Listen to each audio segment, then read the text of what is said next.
제 남편에 가면 뒤에 숨겨진 추악한 민낯을 공개합니다. 그 순간 300인치 대형 스크린에 충격적인 영상이 터졌습니다. 모텔 엘리베이터에서 벌어지는 남편과 29살 제자의 적나라한 불륜 현장이었습니다. 자기야, 오늘 밤에도 같이 있자. 스피커를 통해 흘러나오는 거친 숨소리와 음담패설에 500명의 하객들이 경악했습니다. 이 여자가 치매라 조작된 영상을 튼 겁니다. 남편이 발악했지만 바닥에 흩어진 해외여행 영수증과 산부인과 진료 기록이 모든 것을 증명했습니다. 그리고 이것은 단지 시작에 불과했습니다. 15년간 쌓아온 모든 것을 잃고 아들마저 죽음의 위기에 몰린 한 여인의 처절하고도 완벽한 복수극이 이제부터 펼쳐집니다. 좋아요와 구독을 눌러두시면 삶에 도움이 되는 이야기와 정보를 가장 편하게 받아보실 수 있습니다. 오늘의 사연 시작합니다. 국내 명문사학의 대강당은 수백 명의 하객들로 가득 찼습니다. 정년을 앞둔 국문학계의 거두 김영석 교수의 퇴임식을 위해 각계각층의 인사들이 모여들었습니다. 단상 위에는 존경받는 학자 김영석 교수님의 퇴임을 축하합니다라고 적힌 화려한 현수막이 걸려 있었습니다. 영석은 번쩍이는 연미복 차림으로 총장과 악수를 나누며 여유로운 미소를 지었습니다. 교수님의 오랜 헌신에 깊이 감사드립니다. 총장이 영석의 손을 2번 잡으며 말했습니다. 아닙니다. 제가 더 감사하죠. 영석이 고개를 숙이며 겸손하게 답했습니다. 귀빈석 첫 번째 줄에 앉은 정숙은 베이지색 정장에 진주 목걸이를 걸고 단아한 모습이었습니다. 겉으로는 온화한 미소를 띠고 있었지만 식탁보 아래에서 스마트폰을 꽉 쥔 손끝이 하얗게 변해 있었습니다. 정숙은 화면을 내려다보며 준비 완료라는 짧은 메시지를 누군가에게 보냈습니다. 강당 2층 방송실에서는 아르바이트 학생이 메인 서버 앞에 앉아 있었습니다. 20살 남짓해 보이는 학생은 손에 든 휴대폰을 확인하며 긴장한 듯 입술을 깨물었습니다. 정숙에게서 온 메시지를 확인한 학생은 서버의 케이블을 조심스럽게 만지작거렸습니다. 내빈석 맨 앞줄에는 최유리가 도발적인 검은색 원피스를 입고 앉아 있었습니다. 29살의 유리는 영석을 바라보며 은밀한 미소를 지었습니다. 영석도 단상에서 유리를 힐끗 바라보며 눈웃음을 쳤습니다. 사회자가 마이크를 잡고 일어섰습니다. 이제 김영석 교수님께서 직접 인사 말씀을 해주시겠습니다. 박수가 터져나왔고 영석은 단상으로 걸어 올라갔습니다. 존경하는 내외 귀빈 여러분. 영석이 마이크를 잡고 말했습니다. 오늘 이 자리에 와주신 모든 분들께 진심으로 감사드립니다. 지성인으로서의 책임에 대해 이야기하고 싶습니다. 영석의 연설이 시작되자 청중들은 조용히 귀를 기울였습니다. 학자란 진리를 추구하는 사람입니다. 거짓과 위선이 난무하는 세상에서 올바른 길을 제시해야 하는 것이 우리의 의무입니다. 영석의 목소리는 힘이 있었고 청중들은 고개를 끄덕이며 들었습니다. 가정에서도 마찬가지입니다. 가장으로서, 남편으로서 모범을 보여야 합니다. 영석이 정숙을 바라보며 말했습니다. 정숙은 미소를 지었지만 그 미소 뒤에는 차가운 기운이 숨어 있었습니다. 15분간의 연설이 끝나자 우렁찬 박수가 터져나왔습니다. 사회자가 다시 마이크를 잡았습니다. 이제 김영석 교수님의 사모님이신 이정숙 여사님께서 축사를 해주시겠습니다. 영석은 흐뭇한 표정으로 정숙을 바라봤습니다. 정숙이 천천히 일어나 단상으로 향했습니다. 하객들은 박수를 치며 정숙을 맞았습니다. 마이크를 잡은 정숙은 떨리는 숨을 한번 고르고 방송실 쪽을 향해 안경을 고쳐 썼습니다. 2층 방송실의 학생이 그 신호를 확인하고 키보드 위에 손을 올렸습니다. 안녕하세요. 김영석 교수의 아내 이정숙입니다. 정숙의 목소리는 생각보다 또렷했습니다. 오늘 이 자리에 함께해 주신 모든 분들께 감사드립니다. 정숙은 잠시 말을 멈추고 영석을 바라봤습니다. 영석은 여전히 미소를 지으며 아내를 응원하는 눈빛을 보냈습니다. 그런데 여러분, 정숙의 목소리가 갑자기 낮아졌습니다. 제 남편에 가면 뒤에 숨겨진 추악한 민낯을 공개합니다. 순간 강당이 조용해졌습니다. 영석의 미소가 굳어졌습니다. 정숙은 방송실을 향해 고개를 끄덕였습니다. 방송실 학생이 엔터키를 눌렀습니다.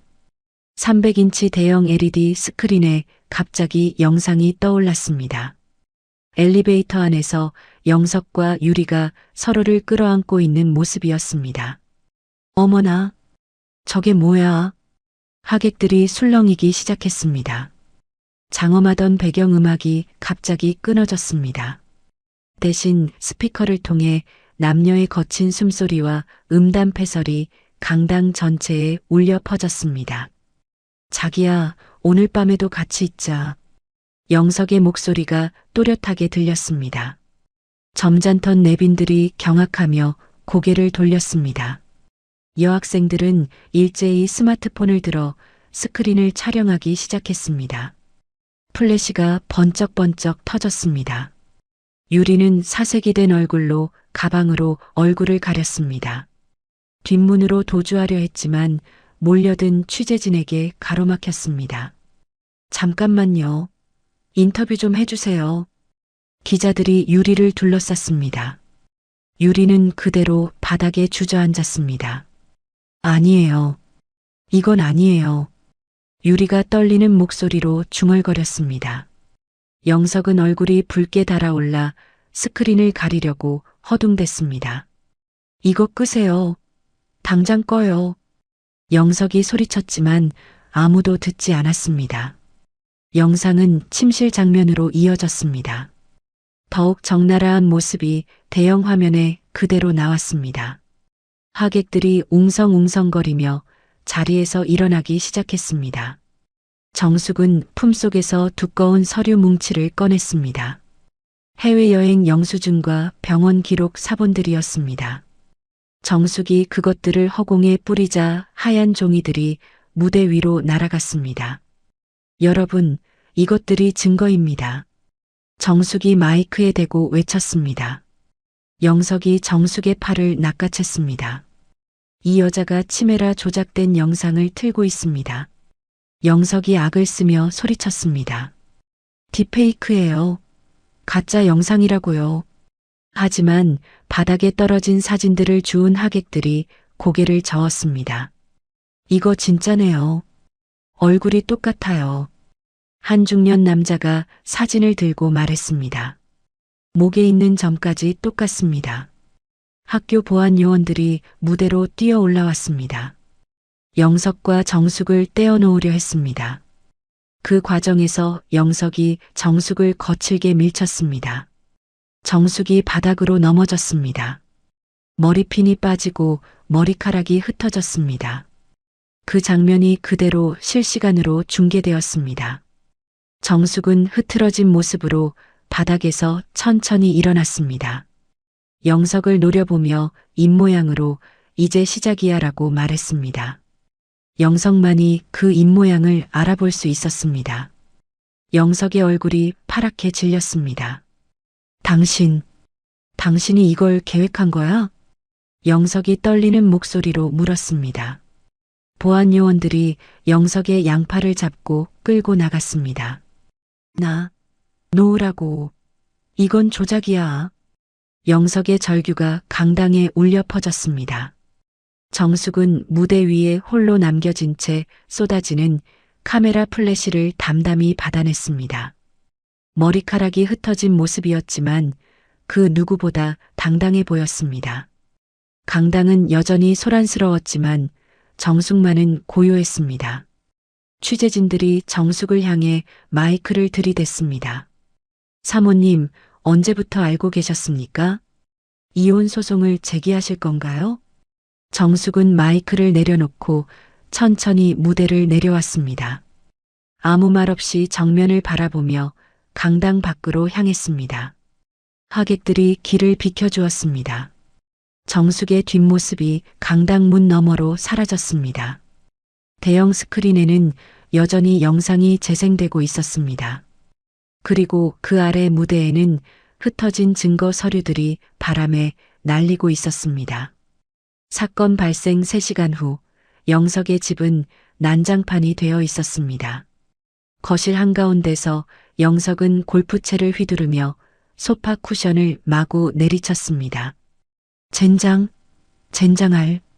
영석이 이를 갈며 소리쳤습니다. 유리잔이 바닥에 떨어져 산산조각 났습니다. 찻상이 뒤집어지고 액자들이 벽에서 떨어졌습니다. 영석의 얼굴은 분노로 일그러져 있었습니다. 현관문이 열리는 소리가 났습니다. 정숙이 조용히 들어왔습니다. 옷은 여전히 단정했지만 얼굴에는 깊은 피로가 서려 있었습니다. 영석이 정숙을 보자마자 골프채를 들어 올렸습니다. 인연이, 네가 이런 짓을 했구나. 영석의 목소리가 집안을 울렸습니다. 정숙은 가방에서 작은 녹음기를 꺼내 탁자 위에 올려놓았습니다. 빨간 불빛이 깜빡이기 시작했습니다. 영석의 손이 멈칫했습니다. 뭐 하는 거야?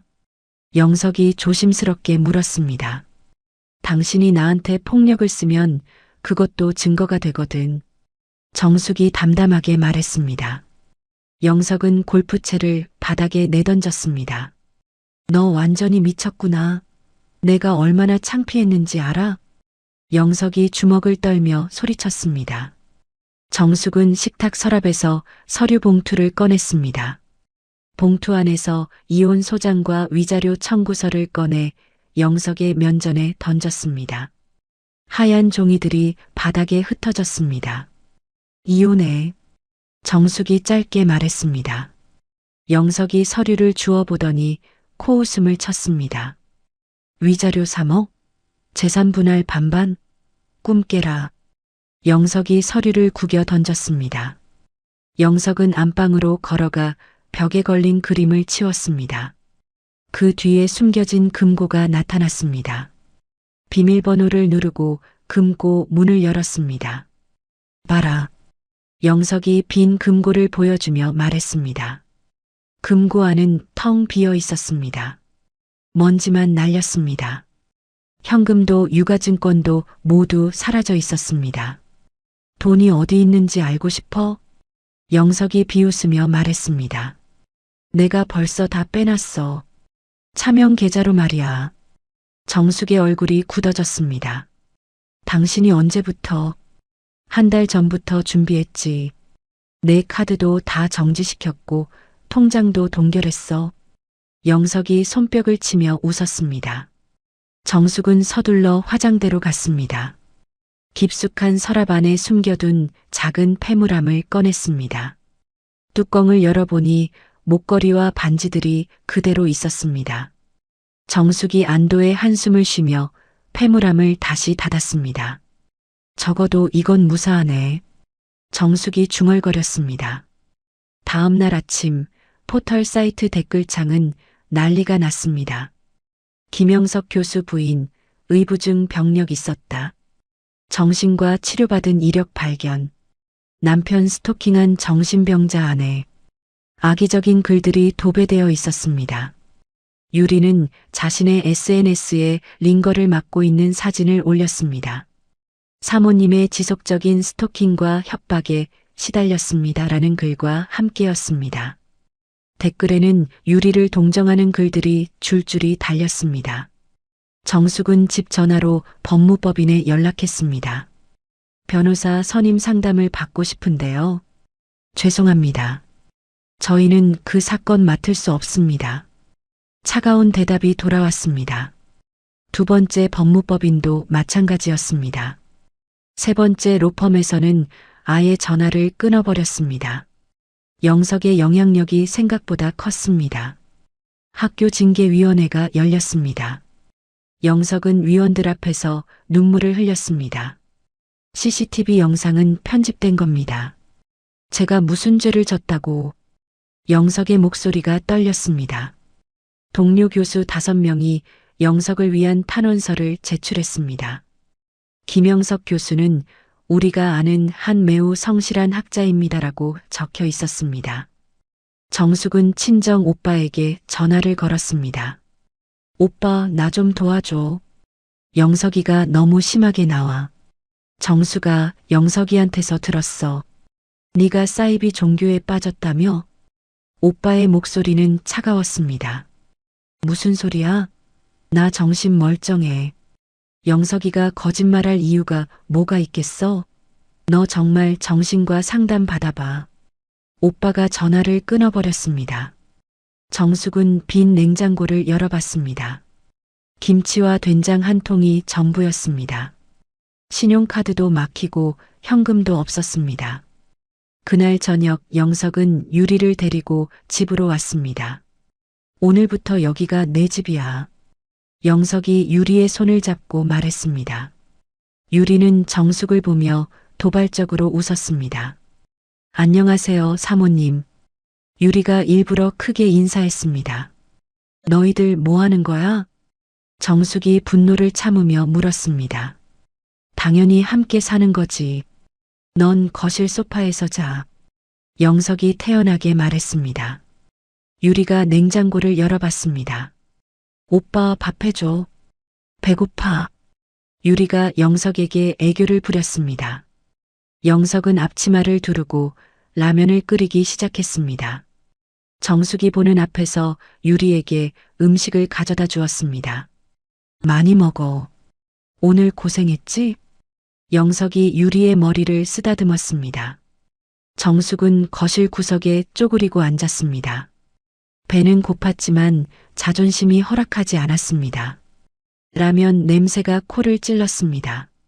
영석은 거실 천장에 CCTV를 설치했습니다. 네가 뭘 하는지 다 지켜볼 거야. 영석이 사다리에서 내려오며 말했습니다. 감시하겠다는 거야? 정숙이 믿을 수 없다는 표정으로 물었습니다. 당연하지. 네가 또 무슨 짓을 할지 모르니까. 영석이 리모컨으로 CCTV를 켰습니다. 밤이 깊어졌습니다. 안방에서 영석과 유리의 웃음소리가 들렸습니다. 일부러 문을 열어둔 채 큰 소리로 떠들었습니다. 오빠 정말 최고야. 너도 최고야, 자기야. 정숙은 귀를 막고 베란다로 나갔습니다. 구석진 화분 뒤에서 아들 민호의 사진을 꺼냈습니다. 미국에서 찍은 졸업사진이었습니다. 민호야, 엄마가 힘들다. 정숙이 사진에 대고 속삭였습니다. 눈물이 볼을 타고 흘러내렸습니다. 다음 날 아침 정숙은 폐물을 팔기로 결심했습니다. 소송 비용이라도 마련해야 했습니다. 화장대에서 폐물함을 조심스럽게 꺼냈습니다. 영석이 거실에서 CCTV 모니터를 보고 있었습니다. 정숙이 폐물함을 챙기는 모습이 화면에 그대로 나왔습니다. 영석의 입가에 비릿한 미소가 번졌습니다. 정숙이 집을 나서려는 순간 휴대폰이 울렸습니다. 발신자 표시가 제한되어 있었습니다. 정숙이 조심스럽게 전화를 받았습니다. 여보세요? 이정숙 씨죠? 김영석 교수 부인. 낯선 남자의 목소리였습니다. 누구세요? 그건 중요하지 않아요. 김영석의 약점을 쥐고 있습니다. 남자의 목소리는 침착했습니다. 정숙의 손이 떨렸습니다. 무슨, 오늘 밤 10시에 봅시다. 혼자 나오세요. 남자가 만날 장소를 알려주고 전화를 끊었습니다. 정숙은 흔들리는 눈빛으로 휴대폰을 내려다봤습니다. 마지막 희망이 생긴 것일까? 정숙은 폐물함을 꽉 쥐고 현관문을 열었습니다. 다음 날 밤 10시 정숙은 금은방 앞에 서 있었습니다. 네온 사인이 깜빡이는 좁은 골목길이었습니다. 정숙은 폐물함을 꽉 쥐고 가게 문을 밀었습니다. 어서 오세요. 60대 남자 주인이 도단경을 쓰고 앉아 있었습니다. 정숙은 폐물함을 카운터에 올려놓았습니다. 이것들 좀 봐주세요. 정숙이 떨리는 목소리로 말했습니다. 주인이 폐물들을 하나씩 꺼내 확대경으로 살펴봤습니다. 다이아몬드 목걸이, 진주 귀걸이, 금반지들이었습니다. 시어머니가 결혼할 때 준 것들이었습니다. 몇 분이 지나자 주인이 고개를 저었습니다. 이거 다 가짜네요. 주인이 폐물을 다시 상자에 넣으며 말했습니다. 뭐라고요? 정숙이 눈을 크게 뜨며 물었습니다. 정교하게 만든 큐빅이에요. 진짜 같지만 가치는 없습니다. 주인이 안경을 벗으며 설명했습니다. 정숙의 다리에서 힘이 빠졌습니다. 그 자리에 주저앉아 울음을 터뜨렸습니다. 그럴 리가 없어요. 영석이 정숙 몰래 진품들을 팔아치우고 가짜를 채워 넣었던 것입니다. 정숙은 마지막 희망마저 사라진 것을 깨달았습니다. 가게를 나온 정숙은 비틀거리며 골목길을 걸었습니다. 약속 장소인 공원으로 향했습니다. 가로등이 희미하게 길을 비추고 있었습니다. 벤치에 앉아 기다리던 정숙 앞에 남자가 나타났습니다. 30대 후반의 건장한 체격이었습니다. 정숙은 고개를 들어 남자를 바라봤습니다. 장수라고 합니다. 남자가 자신을 소개했습니다. 무슨 일로 저를? 최유리의 전 남자친구예요. 흥신소에서 일하고 있고요. 장수가 담배를 입에 물며 말했습니다. 장수는 주머니에서 USB를 꺼냈습니다. 이 안에 김영석 교수가 10년간 횡령한 장부가 들어있어요. 장수가 USB를 흔들며 보여줬습니다. 정숙의 눈빛이 살아났습니다. 정말요? 그럼 그걸로. 갑자기 장수가 정숙에게 소리를 질렀습니다. 5천만 원 안 가져오면 이 USB는 김영석 교수한테 넘긴다. 장수의 목소리가 골목에 울렸습니다. 정숙이 깜짝 놀라 뒤로 물러났습니다. 갑자기 왜 그러세요? 내일까지 돈 구해와. 안 그러면 끝이야. 장수가 정숙을 거칠게 밀쳤습니다. 저한테 그런 돈이 어디 있어요? 정숙이 애원하듯 말했습니다. 장수는 주변을 한번 둘러보더니 정숙에게 다가왔습니다. 내일 밤 여기서 기다리고 있을게. 돈 없으면 정말 끝이야. 장수가 위협적으로 속삭였습니다. 그리고는 어둠 속으로 사라졌습니다. 정숙은 벤치에 혼자 남겨졌습니다. 차가운 밤바람이 얼굴을 스쳤습니다. 집으로 돌아온 정숙은 영석의 서재를 뒤지기 시작했습니다.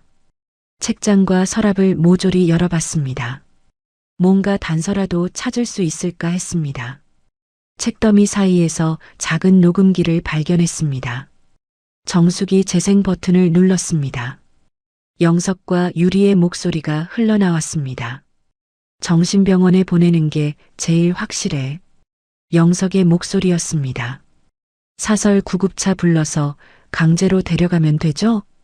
유리의 목소리가 이어졌습니다. 그래. 일단 입원시키고 나면 아무도 믿지 않을 거야. 오빠 정말 똑똑해. 정숙의 등에 식은땀이 흘렀습니다. 영석이 자신을 정신병원에 강제 입원시키려 했던 것입니다. 다음 날 정오, 영석은 컴퓨터로 정숙의 위치를 확인했습니다.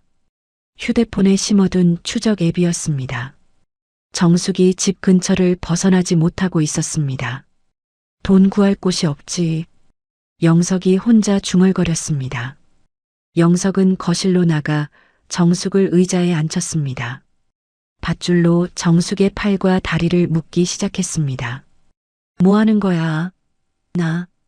정숙이 몸부림쳤습니다. 조용히 해. 곧 구급차 온다. 영석이 밧줄을 더 단단히 조였습니다. 정숙이 창밖을 보니 장수가 집 앞을 서성이고 있었습니다. 정숙은 필사적으로 창문에 머리를 부딪혔습니다. 쿵쿵 소리가 났습니다. 소리를 들은 영석이 현관으로 나갔습니다. 장수와 눈이 마주쳤습니다. 장수는 비굴한 웃음을 지으며 영석에게 다가갔습니다. 교수님, 안녕하세요. 장수가 허리를 굽혀 인사했습니다. 당신이 누구죠? 영석이 경계하며 물었습니다. 장수가 영석의 귀에 속삭였습니다. USB 건으로 연락드린 사람입니다. 영석의 표정이 밝아졌습니다. 아, 그래요? 들어오세요.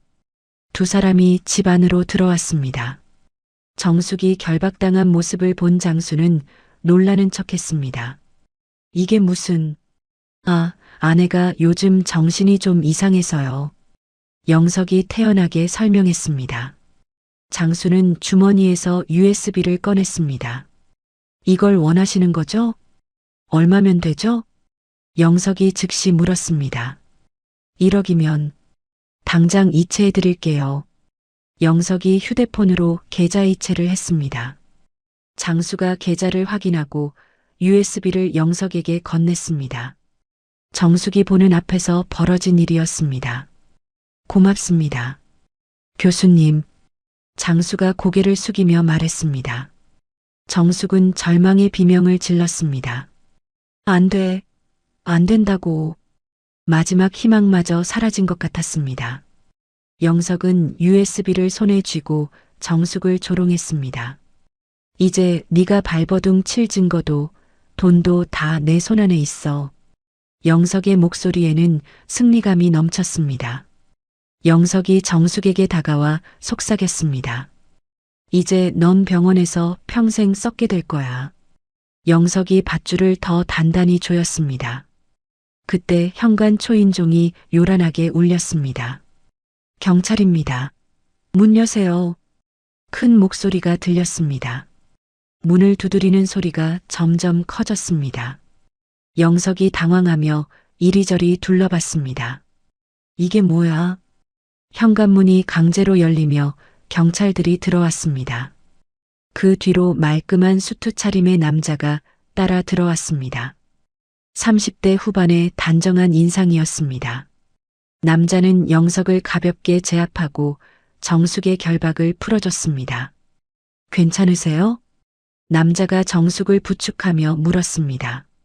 정숙은 눈물을 흘리며 고개를 끄덕였습니다.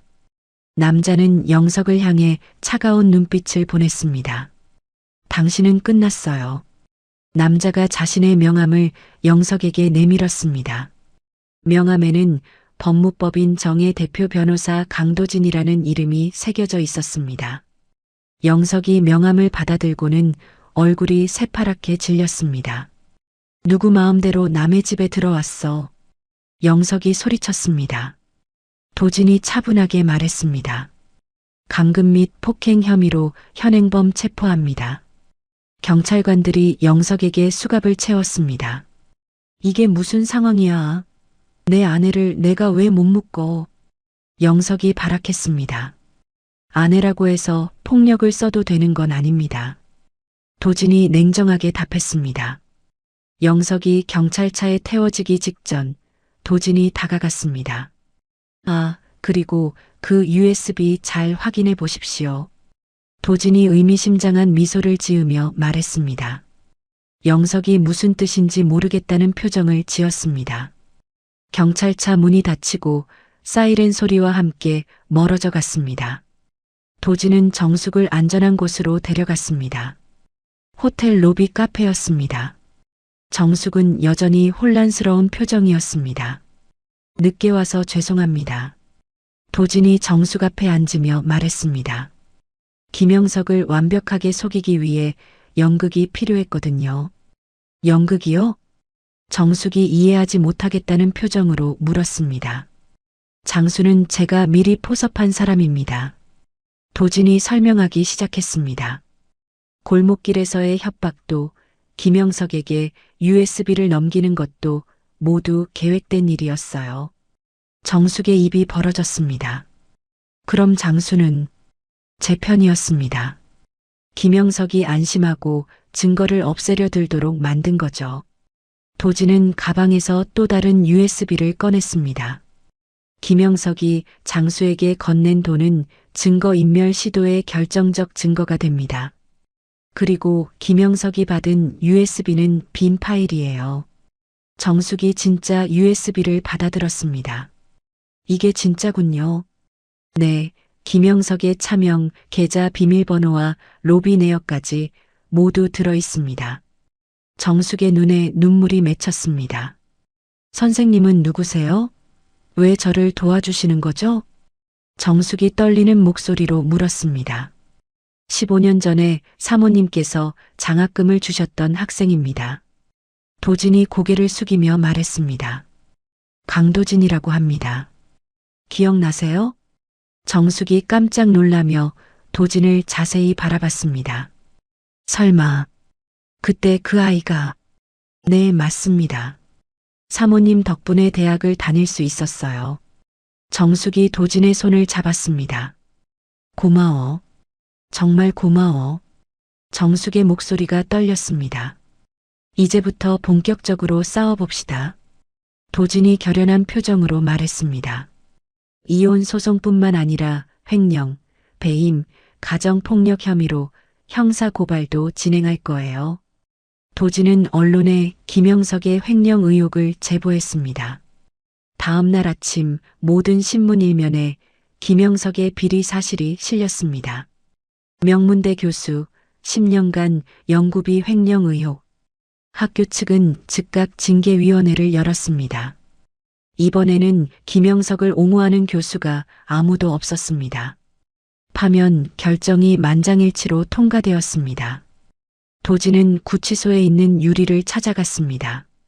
면회실에서 유리는 초췌한 모습이었습니다. 최유리 씨, 제안이 하나 있어요. 뭔데요? 유리가 지친 목소리로 물었습니다. 김영석이 모든 죄를 당신에게 뒤집어 씌우려 하고 있어요. 도진이 녹음기를 틀었습니다. 유리가 다 시킨 거야. 나는 모르는 일이다. 김영석의 목소리가 흘러나왔습니다. 유리의 얼굴이 일그러졌습니다. 이 사람이 진짜... 유리가 이를 갈며 중얼거렸습니다. 수사에 협조하시면 형량을 대폭 줄여드릴 수 있어요. 도진이 제안했습니다. 유리는 잠시 고민하더니 고개를 끄덕였습니다. 알겠어요. 협조하겠어요. 배신감에 치를 떨며 말했습니다. 유리는 김영석의 지시가 적힌 비밀 수첩을 건넸습니다. 대포폰도 함께였습니다. 이걸로 충분할까요? 도진이 수첩을 펼쳐보니 김영석의 필체로 빼곡히 적혀 있었습니다. 연구비 이체 방법, 아내 감시 계획, 증거 인멸 방법 등이었습니다. 검찰 수사관들이 김영석의 연구실을 압수수색했습니다. 뉴스에서는 상자에 가득 담긴 증거물들을 보도했습니다. 김영석의 자택도 샅샅이 뒤져졌습니다. 정숙은 도진이 마련해준 작은 원룸에서 뉴스를 봤습니다. 처음으로 마음 편히 잠을 잘 수 있을 것 같았습니다. 정말 끝난 건가요? 정숙이 도진에게 물었습니다. 아직 끝이 아닙니다. 도진이 정숙에게 따뜻한 차를 건네며 말했습니다. 재판에서 완벽하게 승리해야 사모님의 잃어버린 권리를 다 찾을 수 있어요. 정숙이 처음으로 편안한 미소를 지었습니다. 그동안 정말 힘들었어요.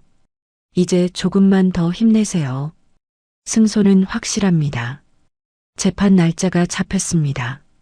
정숙은 법정에 입고 갈 검은색 정장을 새로 맞췄습니다. 도진이 함께 백화점에 가서 골라준 것이었습니다. 김영석 측 변호인단이 줄줄이 사임했다는 소식 들으셨죠? 도진이 웃으며 말했습니다. 이기기 어려운 싸움이라고 판단한 모양이에요.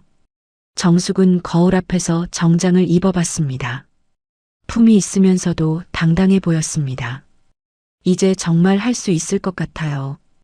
결전의 날 아침 정숙은 일찍 일어나 단정히 화장했습니다. 거울 속 자신을 보며 깊게 숨을 들이마셨습니다. 난 할 수 있어. 정숙이 자신에게 다짐했습니다. 도진이 차를 가지고 와서 정숙을 법원으로 데려갔습니다. 긴장되세요? 도진이 운전하면서 물었습니다. 아니에요. 오히려 시원해요. 정숙이 창밖을 바라보며 답했습니다. 드디어 진실을 말할 수 있게 됐으니까요. 법원 앞에는 시민들이 피켓을 들고 모여 있었습니다. 김영석 교수 엄벌하라, 부패 교수 오유티 등의 구호가 적혀 있었습니다. 정숙은 그들의 응원을 받으며 법원 계단을 올라갔습니다. 서울중앙지방법원 앞은 인산인해를 이뤘습니다. 김영석의 엄벌을 촉구하는 시민단체들이 피켓을 들고 모여 있었습니다. 취재진들도 카메라와 마이크를 들고 법원 입구를 지키고 있었습니다. 김영석을 엄벌하라. 부패한 교수 처벌하라. 시민들의 구호가 법원 앞 광장에 울려 퍼졌습니다. 법정 안으로 들어선 정숙은 가슴이 뛰는 것을 느꼈습니다. 방청석에는 기자들과 시민들이 가득 앉아 있었습니다. 모든 시선이 정숙에게 집중되었습니다. 피고석에 앉은 김영석은 수의를 입고 있었습니다. 한 달 사이에 살이 많이 빠져 수척해져 있었습니다. 하지만 여전히 당당한 표정으로 앞을 바라보고 있었습니다. 판사가 법정에 들어서자 모든 사람들이 일어섰습니다. 착석하십시오. 판사의 목소리가 법정에 울렸습니다. 김영석 측 변호사가 일어섰습니다. 피고인은 모든 혐의를 부인합니다. 변호사가 또렷하게 말했습니다. 그리고 원고인의 정신 감정을 요청합니다. 도진이 즉시 일어나 반박했습니다. 피고인 측의 요청은 부당합니다. 도진이 서류 뭉치를 들어 올렸습니다. 이것은 대학병원에서 실시한 원고인의 정밀 정신 진단서입니다. 판사가 서류를 받아 살펴봤습니다. 원고인에게는 아무런 정신적 이상이 없다고 나와 있군요. 판사가 김영석 측 변호사를 바라봤습니다. 요청을 기각합니다. 도진이 증인석을 가리켰습니다. 최유리 씨를 증인으로 신청합니다. 문이 열리며 유리가 들어왔습니다. 유리는 검은색 정장을 입고 있었습니다. 얼굴은 창백했지만 표정은 단단했습니다.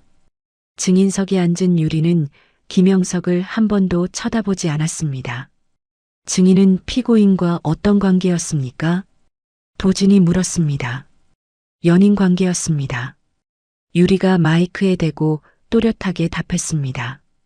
방청석에서 웅성거리는 소리가 들렸습니다. 피고인이 연구비를 어떻게 사용했는지 아십니까? 도박 자금으로 썼습니다. 유리의 목소리에는 떨림이 없었습니다. 도진이 서류를 들어보였습니다. 이것은 피고인이 증인에게 보낸 문자 메시지입니다. 대형 화면에 문자 내용이 나타났습니다. 연구비 500만 원 빼서 강원랜드 가자. 이번엔 대박 날 것 같아. 김영석이 유리에게 보낸 문자였습니다. 김영석의 얼굴이 붉어졌습니다. 그건 농담이었어. 김영석이 소리쳤습니다. 판사가 망치를 두드렸습니다. 피고인은 조용히 하십시오. 도진이 다른 증거를 제시했습니다. 이것은 피고인이 아들에게 보낸 문자입니다. 새로운 화면이 나타났습니다. 아빠가 시키는 대로 명의만 빌려주면 널 자랑스러운 아들로 만들어주겠다. 김영석이 민호에게 보낸 문자였습니다. 방청석에서 탄식이 쏟아졌습니다. 자식까지 이용했다니. 정말 나쁜 놈이네. 김영석이 갑자기 일어나 증인석으로 달려들려 했습니다. 2년이 거짓말하고 있어. 교도관들이 김영석을 제압했습니다. 판사가 다시 망치를 두드렸습니다. 피고인의 행동은 법정 모독에 해당합니다. 김영석이 자리로 끌려갔습니다. 도진이 마지막 증거를 제시했습니다. 이것은 피고인의 차명 계좌 내역서입니다. 화면에 10억 원이 넘는 거액이 표시되었습니다. 이 돈들은 모두 연구비와 장학금을 빼돌린 것입니다. 도진의 목소리가 법정에 울렸습니다. 김영석 측 변호사가 일어났습니다. 그 돈은 합법적으로 번 투자 수익입니다. 그럼 세금 신고는 하셨나요? 도진이 반박했습니다. 변호사가 말문이 막혔습니다. 투자 수익이라면 당연히 세금을 냈어야 했기 때문입니다. 판사가 판결문을 들어올렸습니다. 법정이 조용해졌습니다. 모든 사람들이 숨을 죽이고 기다렸습니다. 피고인 김영석에 대한 판결을 선고합니다. 판사의 목소리가 엄숙했습니다. 피고인의 죄질이 매우 불량하고 반성의 기미가 없습니다. 횡령, 배임, 가정폭력 등의 혐의에 대해 징역 5년을 선고합니다. 방청석에서 박수가 터져 나왔습니다. 또한 원고인에게 위자료 1억 원과 재산 분할 50%를 지급하라고 명령합니다. 정숙의 눈에서 눈물이 흘러내렸습니다. 김영석이 법정 구속되어 끌려나갔습니다. 이건 조작이야. 조작이라고. 김영석의 절규가 법정에 울렸습니다. 정숙은 김영석을 차가운 눈빛으로 바라봤습니다. 더 이상 무섭지 않았습니다. 오히려 불쌍해 보였습니다. 법원을 나온 정숙은 쏟아지는 햇살을 받으며 깊은 숨을 들이마셨습니다. 가슴속 깊은 곳에서 뭔가 풀리는 기분이었습니다. 평생의 짐을 내려놓는 것 같았습니다. 축하드립니다, 사모님. 도진이 정숙 옆에 서서 말했습니다. 고마워요. 정말 고마워요. 정숙이 도진의 손을 잡으며 말했습니다. 1년 후 정숙은 대학가 근처에 작은 카페를 열었습니다. 플라워 카페라는 이름을 달았습니다. 위자료와 재산 분할받은 돈으로 마련한 가게였습니다. 카페는 정숙의 정성스런 손길 덕분에 단골들로 가득했습니다.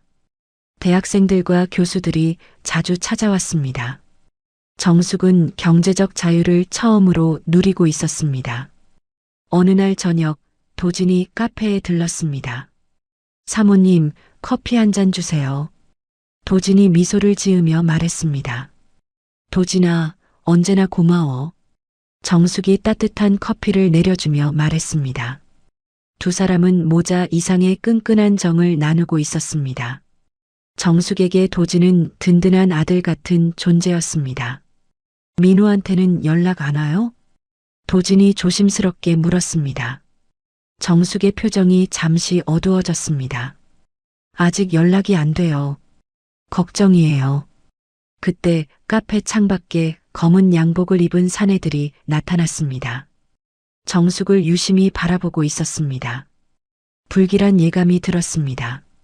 정숙이 카페 마감을 하던 중 현관문이 거칠게 열렸습니다. 검은 양복을 입은 사내 3명이 들어왔습니다. 정숙의 등에 식은땀이 흘렀습니다. 이정숙 맞지? 우두머리로 보이는 사내가 물었습니다. 40대 중반의 건장한 체격이었습니다. 누구세요? 정숙이 떨리는 목소리로 물었습니다. 사내들이 무언가를 끌고 들어왔습니다. 피투성이가 된 사람이었습니다. 정숙이 자세히 보니 민호였습니다. 민호야. 정숙이 비명을 지르며 달려갔습니다. 민호는 온몸이 멍투성이었습니다. 입술이 터져 피가 나고 있었습니다. 의식이 혼미한 상태로 중얼거렸습니다. 엄마, 죄송해요. 민호가 간신히 말했습니다. 우두머리가 담배를 입에 물며 말했습니다. 아들놈이 베트남에서 숨어 지내다 이제야 잡혔네. 어머니가 돈 좀 벌었다는 소문 듣고 데려왔수다. 정숙이 민호를 끌어안으며 물었습니다. 무슨 일이에요? 우리 민호가 뭘 잘못했다고. 민호가 고개를 들어 정숙을 바라봤습니다. 엄마 아빠가 시키는 대로 하면 다 해결된다고 해서. 민호의 목소리가 떨렸습니다. 우두머리가 의자에 앉으며 설명했습니다. 이 녀석이 불법 도박 사이트 운영진으로 명의를 빌려줬어. 김영석이 돈을 들고 튀는 바람에 10억 원 빚을 떠안게 된 거지. 정숙이 믿을 수 없다는 표정으로 물었습니다. 10억 원이라고요? 민호가 울먹이며 말했습니다. 아빠가 평생 놀고 먹게 해준다고 했어요. 그냥 그냥 아빠한테 인정받고 싶어서. 우두머리가 주머니에서 서류를 꺼냈습니다. 이건 내 아들이 쓴 신체 포기 각서야. 서류에는 민호의 지문이 찍혀 있었습니다. 내일 아침 9시까지 현금 10억을 갚지 않으면. 우두머리가 펜치를 꺼내 흔들었습니다. 장기를 하나씩 적출해서 팔 거야. 정숙이 떨리는 손으로 휴대폰을 꺼냈습니다. 경찰에 신고할 거예요. 우두머리가 민호의 손가락을 펜치로 잡았습니다. 신고 버튼 누르는 순간 손가락 하나 잘려 민호가 아픔에 신음했습니다. 엄마, 신고하지 마. 나 죽어. 민호가 정숙의 바짓가랑이를 잡고 애원했습니다. 진짜 죽는다고. 사내들이 카페 안을 둘러보기 시작했습니다. 화분들을 하나씩 바닥에 내동댕이 쳤습니다. 정숙이 아끼던 꽃병들이 산산조각 났습니다. 법대로 하면 몇 년 걸릴 텐데. 우두머리가 민호의 머리채를 잡으며 말했습니다. 우린 법보다 주먹이 빨라. 당장 오늘 밤에 아들 묻어버릴 수도 있어. 정숙의 가슴이 쿵쾅거렸습니다. 도진에게 도움을 요청하고 싶었지만 민호가 위험했습니다. 우두머리가 민호를 바닥에 눕혔습니다. 우리가 여기서 지켜보고 있을 테니 날 밟자마자 돈 가져와. 사내들이 카페 한 구석에 자리를 잡았습니다. 정숙은 몰래 도진에게 문자를 보내려 했습니다. 하지만 사내 하나가 정숙의 휴대폰을 빼앗았습니다. 딴 생각 말고 돈 생각이나 해. 밤이 깊어갔습니다. 정숙은 민호 옆에서 잠을 이루지 못했습니다. 민호는 열이 나서 중얼거렸습니다. 아빠가 나한테 그랬어. 민호가 정신없이 중얼거렸습니다. 이거만 해주면 평생 놀고 먹게 해준다고. 정숙이 민호의 이마를 만져봤습니다. 뜨거운 열이 났습니다. 상처가 덧날까봐 걱정되었습니다. 난 그냥 아빠한테 인정받고 싶어서. 민호가 눈물을 흘리며 말했습니다. 엄마, 미안해. 정말 미안해. 정숙의 가슴이 찢어지는 것 같았습니다. 영석에게 속아 인생을 망친 아들이 너무 가엾었습니다. 이 모든 원흉은 영석이었습니다. 새벽이 되자 정숙은 결심을 굳혔습니다. 법적으로 싸우면 이길 수도 있었지만 그 과정에서 민호가 다칠 수 있었습니다. 아들의 목숨이 우선이었습니다. 정숙은 안방으로 가서 금고를 열었습니다. 카페 건물 등기 권리증과 인감도장을 꺼냈습니다. 지난 1년간 피와 땀으로 일군 모든 것이었습니다. 민호의 피 묻은 얼굴을 닦아주며 속삭였습니다. 엄마가 다 해결할게. 넌 살기만 해. 그것만으로 충분해. 우두머리가 정숙을 바라봤습니다. 결정했어? 네, 준비하겠어요. 정숙이 고개를 끄덕였습니다. 날이 밝자마자 정숙은 부동산 업자에게 전화를 걸었습니다. 건물을 금매로 내놓고 싶어요. 시세보다 얼마나 낮춰도 괜찮으니 빨리 팔아주세요. 정숙은 피눈물을 머금고 자신이 일궈낸 모든 성공을 포기할 준비를 마쳤습니다. 민호를 살리는 것이 무엇보다 중요했습니다. 어머니의 마음은 그런 것이었습니다. 부동산 업자가 황급히 달려왔습니다. 계약서에 도장을 찍는 정숙의 손이 떨렸습니다. 하지만 주저하지 않았습니다. 다음 날 오전 정숙은 카페와 건물을 시세의 절반 가격에 금매로 넘겼습니다. 현금 8억 원이 통장에 들어왔습니다. 위자료로 받았던 돈과 합쳐 겨우 10억을 맞출 수 있었습니다. 정숙이 무거운 돈 가방을 들고 카페로 돌아왔습니다. 우두머리 앞에 가방을 내려놓으며 말했습니다. 10억 다 있어요. 당장 내 아들 풀어줘요. 우두머리가 가방을 열어 돈을 확인했습니다. 지폐 묶음들을 하나씩 세어봤습니다. 맞네. 10억 정확히 들어있어. 우두머리가 민호를 풀어주며 서류를 꺼냈습니다. 차용증 원본과 신체 포기 각서였습니다. 이걸로 빚은 깨끗이 청산이야. 정숙이 서류들을 받아 그 자리에서 라이터로 태웠습니다. 종이가 활활 타오르며 재가 되어 흩어졌습니다. 이제 우리하고는 아무 상관없는 거죠? 당연하지. 앞으로는 얼씬도 하지 마. 우두머리가 돈가방을 들고 사내들과 함께 나갔습니다. 정숙은 문을 걸어 잠그고 민호를 끌어안았습니다. 빈털터리가 되었지만 아들이 무사하다는 것만으로도 감사했습니다. 이제 괜찮아. 다 끝났어. 민호를 데리고 병원에 갔습니다. 응급실에서 상처를 치료받고 링거를 맞았습니다. 의사는 다행히 큰 부상은 없다고 했습니다. 치료를 마친 후 정숙은 민호와 함께 영석이 수감된 교도소로 향했습니다. 마지막으로 해야 할 일이 남아 있었습니다. 접견실에서 유리병 너머로 영석을 만났습니다. 영석은 죄수복을 입고 있었습니다. 한 달 만에 더욱 초라해진 모습이었습니다. 영석이 정숙의 행색을 보더니 비웃었습니다. 꼴 좋다. 내 돈으로 호강하더니 결국 망했냐? 아들놈 때문에 다 날렸지? 정숙은 품속에서 작은 녹음기를 꺼내 켰습니다. 빨간 불빛이 깜빡이기 시작했습니다. 민호가 빚 때문에 죽을 뻔했어. 정숙이 차분하게 말했습니다. 애한테 10억 빚을 떠넘기고 혼자 살려고 했어? 영석이 흥분해서 소리쳤습니다. 내가 낳아주고 키워줬으면 아비 빚 갚는 건 당연한 거지. 그 멍청한 놈이 내 말만 믿고 도장 찍은 게 죄지. 정숙이 녹음기를 유리벽에 대고 흔들었습니다. 당신 입으로 뱉은 그 말, 법정에서도 똑같이 할 수 있겠지? 영석의 얼굴이 새파랗게 질렸습니다. 그거 내놔. 영석이 유리벽을 두드렸습니다.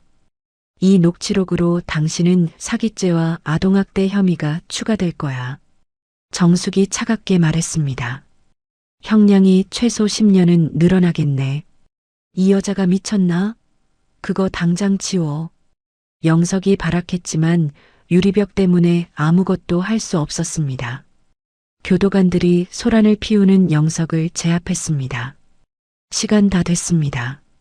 교도관이 영석을 끌고 가려 했습니다. 정숙이 민호의 손을 잡고 일어섰습니다. 민호는 내가 지킬 거야. 당신은 거기서 평생 썩어. 영석이 끌려가며 소리쳤습니다. 정숙아, 이렇게 하면 안 돼. 하지만 정숙은 뒤돌아보지 않았습니다. 교도소를 나온 정숙은 도진에게 녹음 파일을 전달했습니다.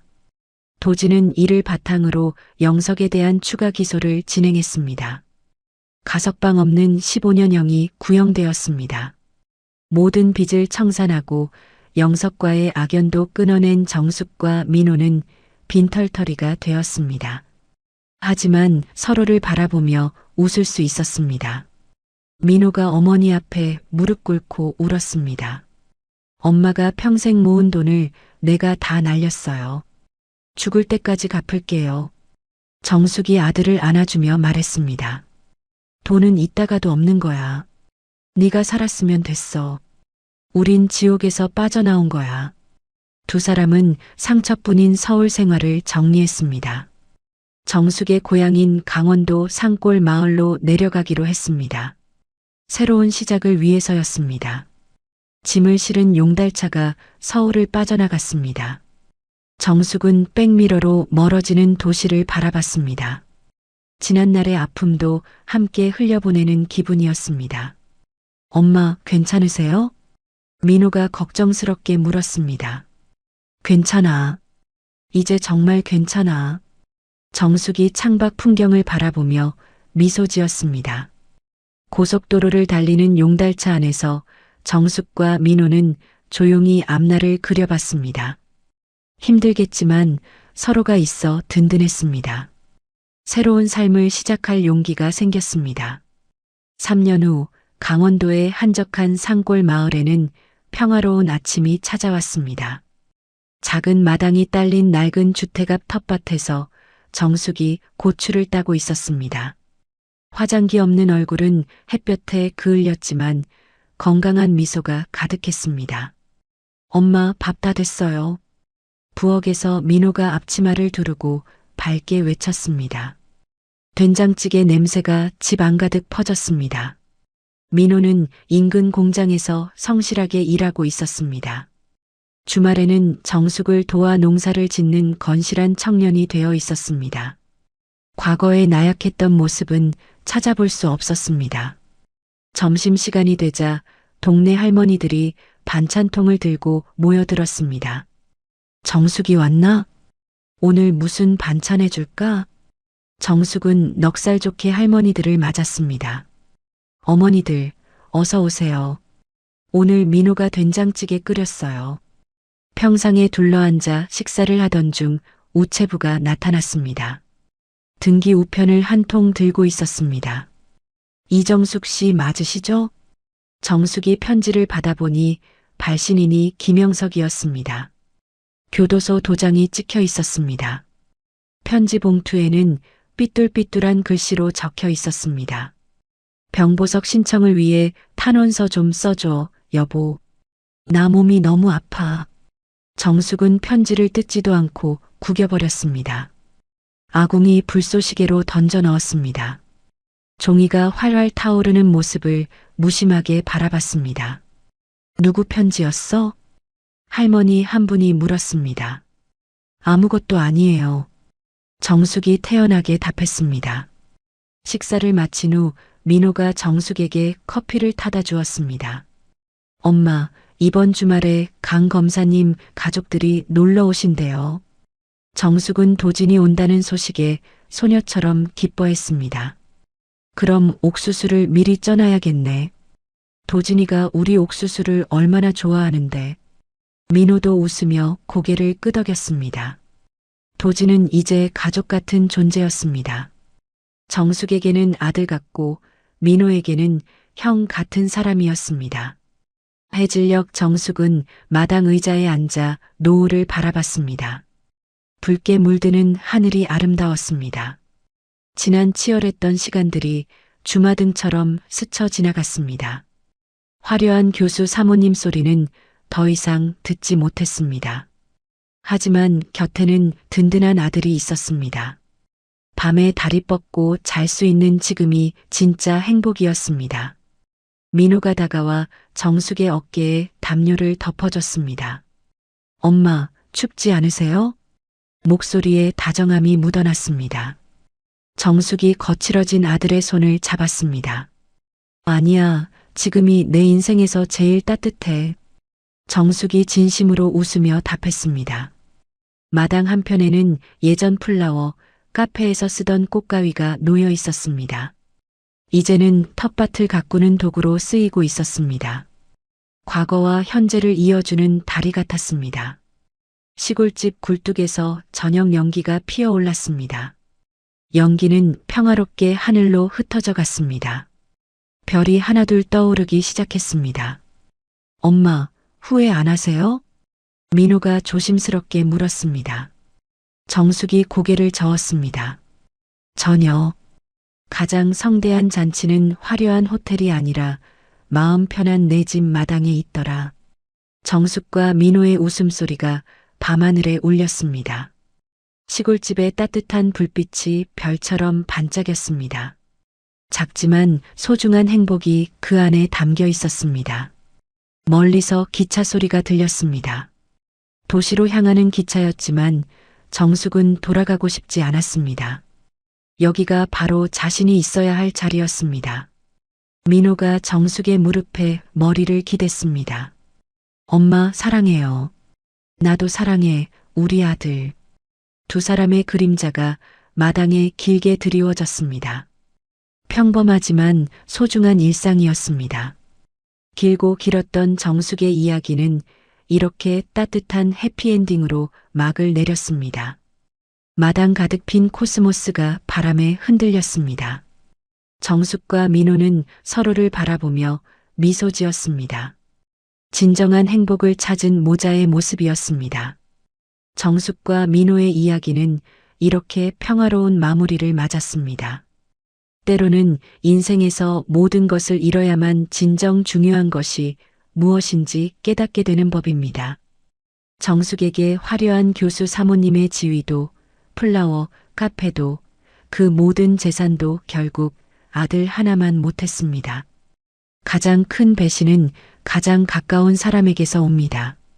하지만 가장 큰 사랑 역시 가족에게서 나오죠. 정숙은 남편에게 철저히 배신당했지만 아들과 함께 다시 일어설 수 있었습니다. 그리고 15년 전 베푼 작은 선행이 가장 절망적인 순간에 구원의 손길이 되어 돌아왔습니다. 도진이라는 든든한 지원군 말이죠. 진정한 행복은 남들에게 보여주기 위한 화려함에 있지 않습니다. 마음 편히 잠들 수 있는 집, 함께 웃을 수 있는 가족, 그것이면 충분합니다. 정숙의 이야기를 통해 우리는 배웁니다. 어떤 시련이 와도 포기하지 않고 사랑하는 사람을 지키기 위해서라면 모든 것을 내려놓을 수 있는 용기 말입니다. 이야기를 끝까지 들어주신 분이 계시다면 잘 들었다고 댓글 하나만 남겨주세요. 감사합니다.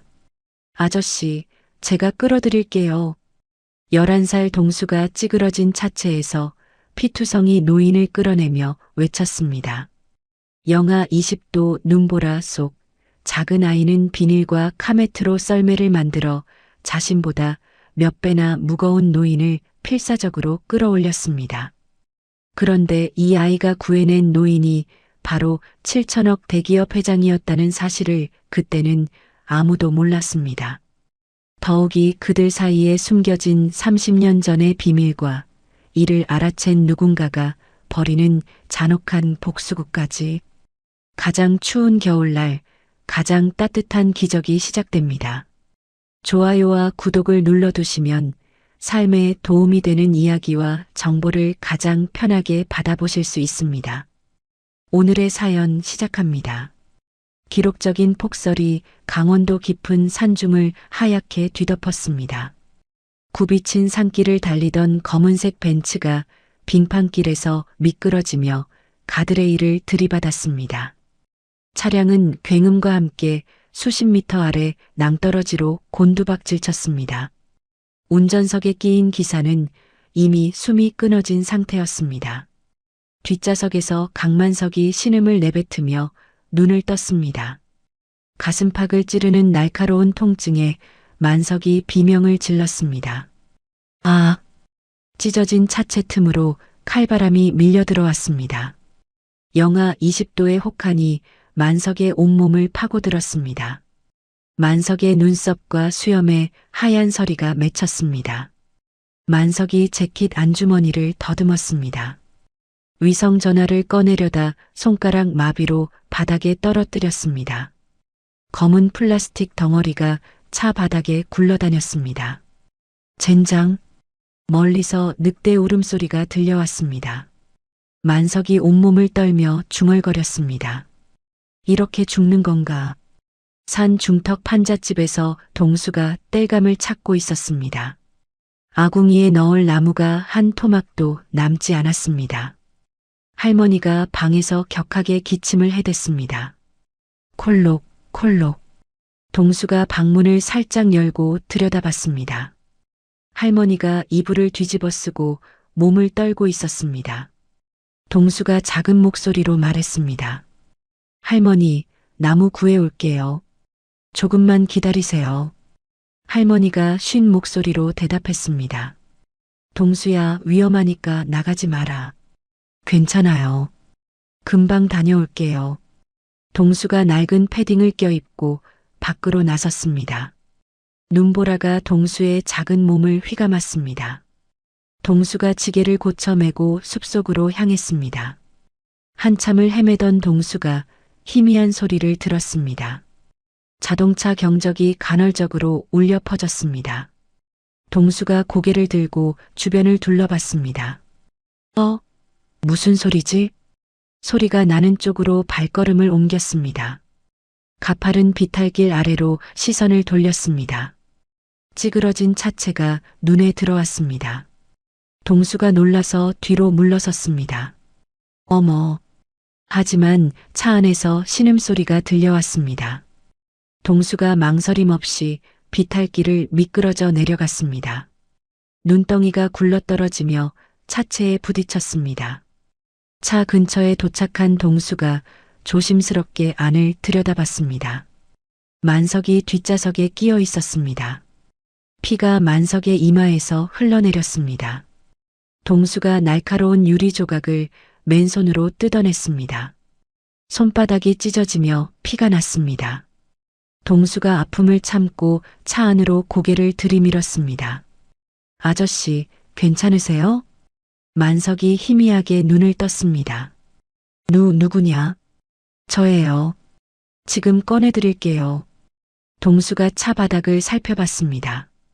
반짝이는 위성 전화를 발견했습니다. 뭔가 중요한 물건 같아서 주머니에 넣었습니다. 동수가 안전벨트를 풀려고 애썼습니다. 벨트가 꽉 끼어서 쉽게 풀리지 않았습니다. 온 힘을 다해 잡아당기니 겨우 풀렸습니다. 아저씨, 제가 끌어드릴게요. 동수가 만석의 팔을 잡고 차 밖으로 끌어냈습니다. 만석의 거구가 동수 혼자서는 들 수 없을 정도로 무거웠습니다. 동수가 주변을 둘러보며 방법을 찾았습니다. 뒷좌석 카메트가 떨어져 있었습니다. 근처에 비닐 포대도 보였습니다. 동수가 둘을 엮어 임시 썰매를 만들었습니다. 아저씨, 이것 위에 누우세요. 만석을 비닐 썰매 위에 눕혔습니다. 칡덩굴로 몸을 묶어 고정했습니다. 썰매 끈을 자신의 허리에 단단히 묶었습니다. 동수가 가파른 경사를 오르기 시작했습니다. 썰매 무게에 뒤로 밀릴 때마다 나무 뿌리를 움켜잡았습니다. 손톱이 빠질 정도로 악을 썼습니다. 동수의 허리와 어깨에서 피가 배어 나왔습니다. 낡은 운동화 밑창이 뜯어져 발가락이 시려왔습니다. 그래도 동수는 포기하지 않았습니다. 몇 번이나 미끄러져 굴렀습니다. 그때마다 동수가 자신의 몸으로 만석을 감쌌습니다. 만석이 바위에 부딪히지 않게 막아냈습니다. 탈진 직전에 희미한 불빛이 보였습니다. 동순의 판잣집이었습니다. 동수가 마지막 힘을 짜내어 마당으로 기어 들어갔습니다. 아궁이에 남은 장작을 모두 넣었습니다. 불이 활활 타오르기 시작했습니다. 만석을 따뜻한 아랫목으로 굴려 넣었습니다. 젖은 옷을 벗기고 이불을 덮어줬습니다. 동수가 만석에 얼어붙은 손발을 주물렀습니다. 밤새도록 정성스럽게 돌봤습니다. 주머니에서 위성 전화를 꺼냈습니다. 만석의 머리맡에 조심스럽게 놓아뒀습니다. 동수가 작게 중얼거렸습니다. 아저씨 것 같은데. 할머니가 방에서 나와 동수를 바라봤습니다. 동수야, 누구냐? 할머니, 산에서 다친 아저씨를 구해왔어요. 할머니가 만석을 보더니 반가워했습니다. 어머, 영감 왔네. 오랜만이야. 동수가 어리둥절한 표정을 지었습니다. 할머니는 종종 없는 사람을 아는 사람으로 착각했습니다. 동수가 할머니의 손을 잡고 말했습니다. 할머니, 푹 주무세요. 제가 돌볼게요. 창밖으로 눈이 계속 내렸습니다. 동수가 만석 옆에 앉아서 지켜봤습니다. 작은 손으로 만석의 이마를 만져봤습니다. 열이 조금 내린 것 같았습니다. 동수가 안도의 한숨을 쉬었습니다. 이틀 뒤 새벽 만석이 퀴퀴한 곰팡이 냄새와 매캐한 연기 냄새 속에서 눈을 떴습니다. 낯선 천장을 보며 자신이 어디에 있는지 파악하려 애썼습니다. 만석이 몸을 일으키려 하자 전신을 덮친 통증에 비명을 질렀습니다. 아, 여기가 어디야? 부엌에서 동수가 놀라 달려왔습니다. 손에 물 한 그릇을 들고 있었습니다. 아저씨, 깨셨어요? 물 드세요. 만석은 자신이 낯선 곳에 납치되었다고 착각했습니다. 몸을 움츠리며 경계심을 드러냈습니다. 너는 누구고 여기는 어디야? 저 동수예요. 아저씨 구해온 아이요. 여긴 제 집이에요. 만석이 독극물일지 모른다는 의심에 동수가 내민 그릇을 쳐냈습니다.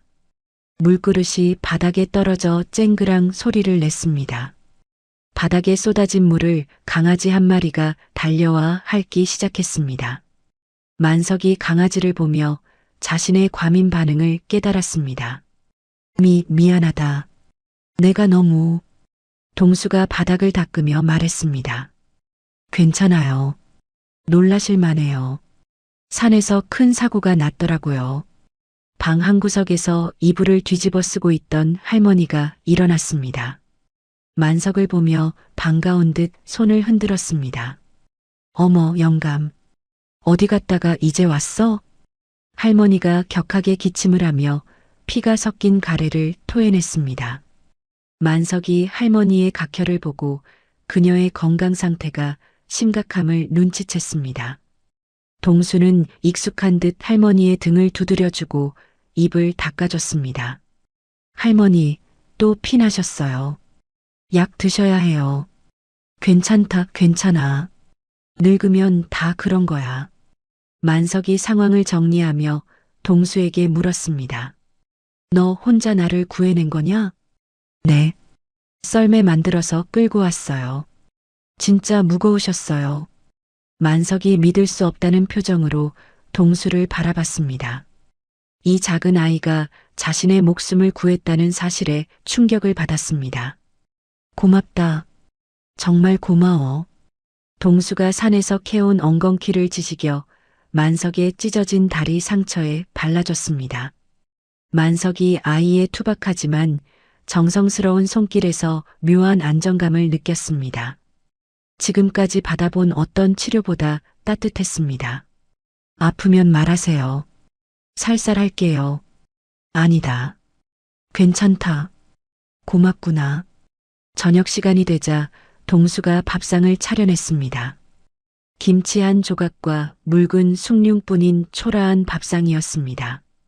동수는 자신은 부엌 구석에서 누룽지를 긁어먹으며 배를 채웠습니다. 만석이 아이가 자신에게 귀한 쌀밥을 양보하고 굶는 모습을 지켜봤습니다. 평생 느껴본 적 없는 기묘한 부채감과 미안함이 가슴을 찔렀습니다. 너도 같이 먹자. 아니에요. 저는 배불러요. 동수의 배에서 꼬르륵 소리가 났습니다. 만석이 밥그릇을 동수 쪽으로 밀었습니다. 나눠 먹자. 혼자 먹기 미안하다. 동수가 손을 저으며 거절했습니다. 정말 괜찮아요. 아저씨가 많이 드셔야 해요. 밤이 되자 만석이 머리맡에 놓인 자신의 위성 전화를 발견했습니다. 동수가 자신을 구조하면서 챙겨준 것임을 깨달았습니다. 만석이 떨리는 손으로 전원을 켰습니다.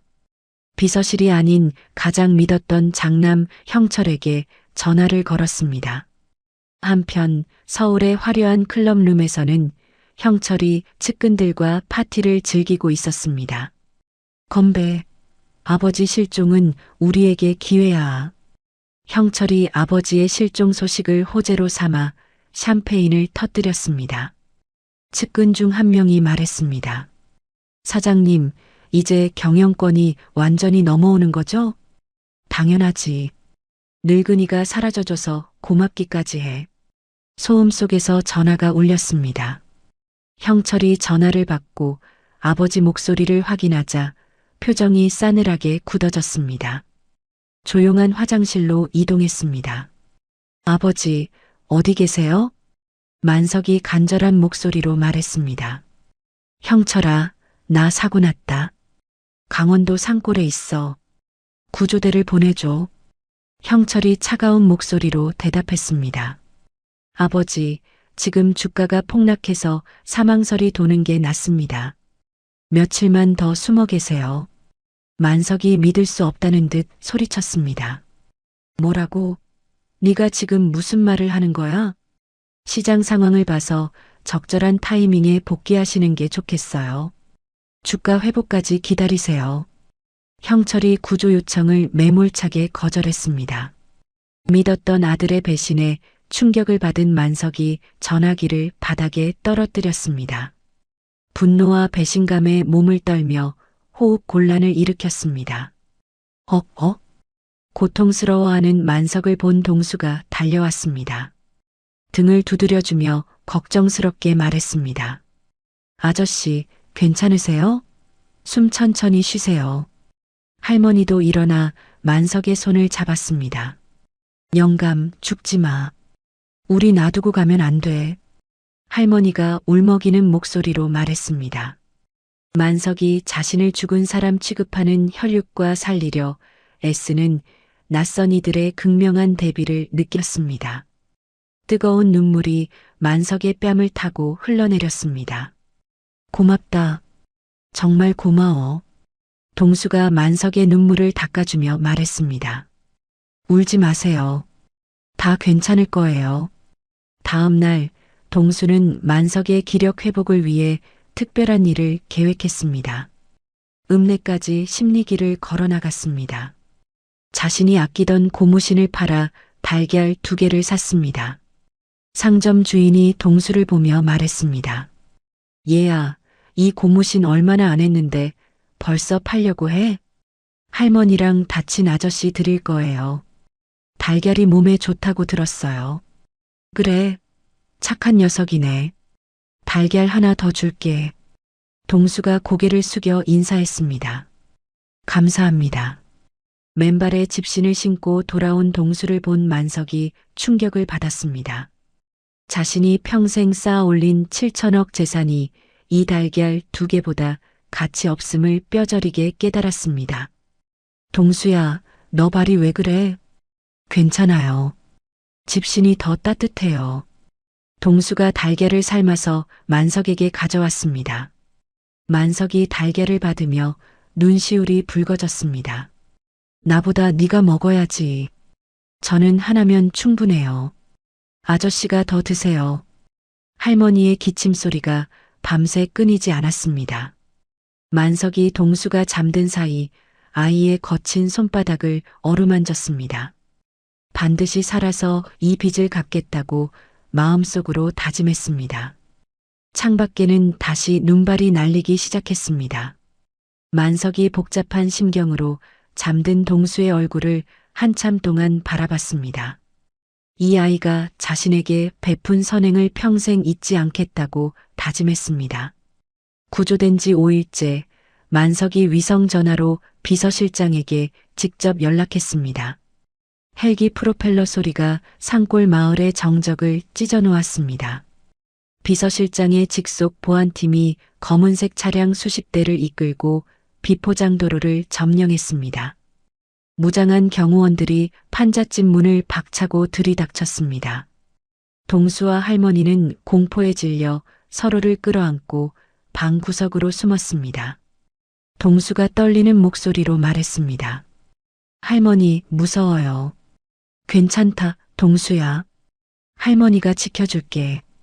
경호원 중 한 명이 동수를 위협적으로 밀쳤습니다. 꼬마, 비켜. 만석이 불호령을 내리며 소리쳤습니다. 감히 누가 이 아이를 건드려. 만석이 경호원의 뺨을 올려붙이고 동수를 자신의 뒤로 숨겼습니다. 경호원이 놀라서 뒤로 물러섰습니다. 죄송합니다, 회장님. 비서실장이 만석에게 정중히 고개를 숙였습니다. 회장님, 무사하셔서 다행입니다. 즉시 서울로 복귀하셔야 합니다. 만석이 무거운 마음으로 자리에서 일어났습니다. 떠나야 한다는 현실이 가슴을 무겁게 눌렀습니다. 그때 할머니가 옷장 깊숙한 곳에서 낡은 보자기 하나를 꺼냈습니다. 떨리는 손으로 만석에게 건네며 말했습니다. 영감, 가는 길에 심심하면 보시오. 우리 딸 유품이요. 만석이 무심코 보자기를 풀었습니다. 그 안에 들어있는 낡은 흑백 사진 한 장을 보고 심장이 멈추는 듯한 충격을 받았습니다. 사진 속에는 30년 전 자신이 매몰차게 내쫓았던 딸 지연이 환하게 웃고 있었습니다. 만석이 경악하여 떨리는 목소리로 물었습니다. 이 사진은 어디서? 할머니가 중얼거렸습니다. 우리 며느리지. 동수 낳고 산후조리도 못해서 일찍 갔어. 만석의 시선이 낡은 옷을 입고 겁에 질려 있는 동수에게 향했습니다. 아이의 눈매가 죽은 딸과 똑같다는 것을 그제야 깨달았습니다. 눈앞의 소년이 자신이 버린 딸이 목숨 걸고 지켜낸 유일한 혈육이라는 사실에 다리에 힘이 풀렸습니다. 만석이 주저앉으며 중얼거렸습니다. 지연이, 내 딸 지연이의 아들. 당장이라도 동수를 안고 가고 싶었습니다.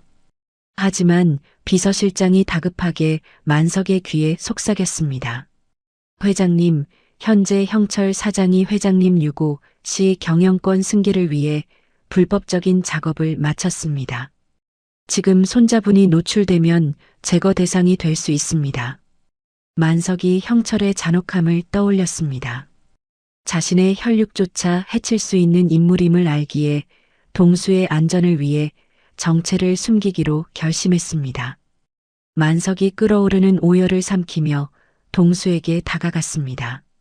말없이 아이를 꽉 끌어안고 떨리는 목소리로 말했습니다.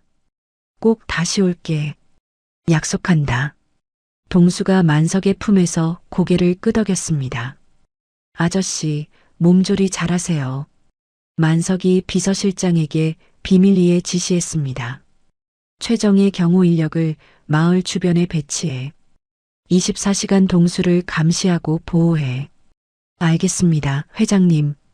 만석이 떨어지지 않는 발길을 돌려 리무진에 올랐습니다. 차창 너머로 멀어지는 동수와 기침하는 할머니를 끝까지 지켜봤습니다. 동수가 작은 손을 흔들며 배웅했습니다. 서울로 향하는 차 안에서 만석이 딸의 사진을 꺼내봤습니다. 딸을 지키지 못했다는 죄책감과 손자를 두고 떠나는 고통에 소리 없는 비명을 질렀습니다. 지연아, 미안하다. 아빠가 미안해. 만석이 비서실장에게 명령했습니다. 형철의 동태를 감시해. 동수를 완벽하게 보호할 수 있는 타이밍이 올 때까지 철저히 보안을 유지하라고. 네, 회장님. 그런데 형철 사장이 이미 수상하게 움직이고 있습니다. 어떻게? 회장님 실종 이후 긴급 이사회를 준비하고 있습니다. 경영권 찬탈을 위한 수순으로 보입니다. 만석의 눈빛이 차갑게 변했습니다. 그놈이 감히. 대저택으로 돌아가는 길, 만석의 마음속에는 슬픔을 넘어 형철을 향한 차가운 복수심이 불타올랐습니다. 자신의 친손자를 위험에 빠뜨린 형철을 절대 용서하지 않겠다고 다짐했습니다. 한편 동수는 할머니와 함께 빈집에 남았습니다. 할머니가 동수의 머리를 쓰다듬으며 말했습니다. 동수야, 그 아저씨 좋은 사람 같더구나. 네, 할머니. 다시 오신다고 하셨어요. 그래. 다음엔 더 건강해져서 오시겠네. 동수가 만석이 머물렀던 자리를 정리했습니다. 아직 그의 온기가 남아있는 것 같았습니다. 동수가 창밖을 바라보며 중얼거렸습니다. 아저씨, 안전히 가세요. 만석이 탄 차량 행렬이 산길을 따라 사라져갔습니다. 동수는 언제 다시 만날지 알 수 없는 아저씨를 위해 기도했습니다. 할머니의 기침소리가 적막한 집안에 울려 퍼졌습니다. 동수가 할머니를 돌보며 평범한 일상으로 돌아갔습니다.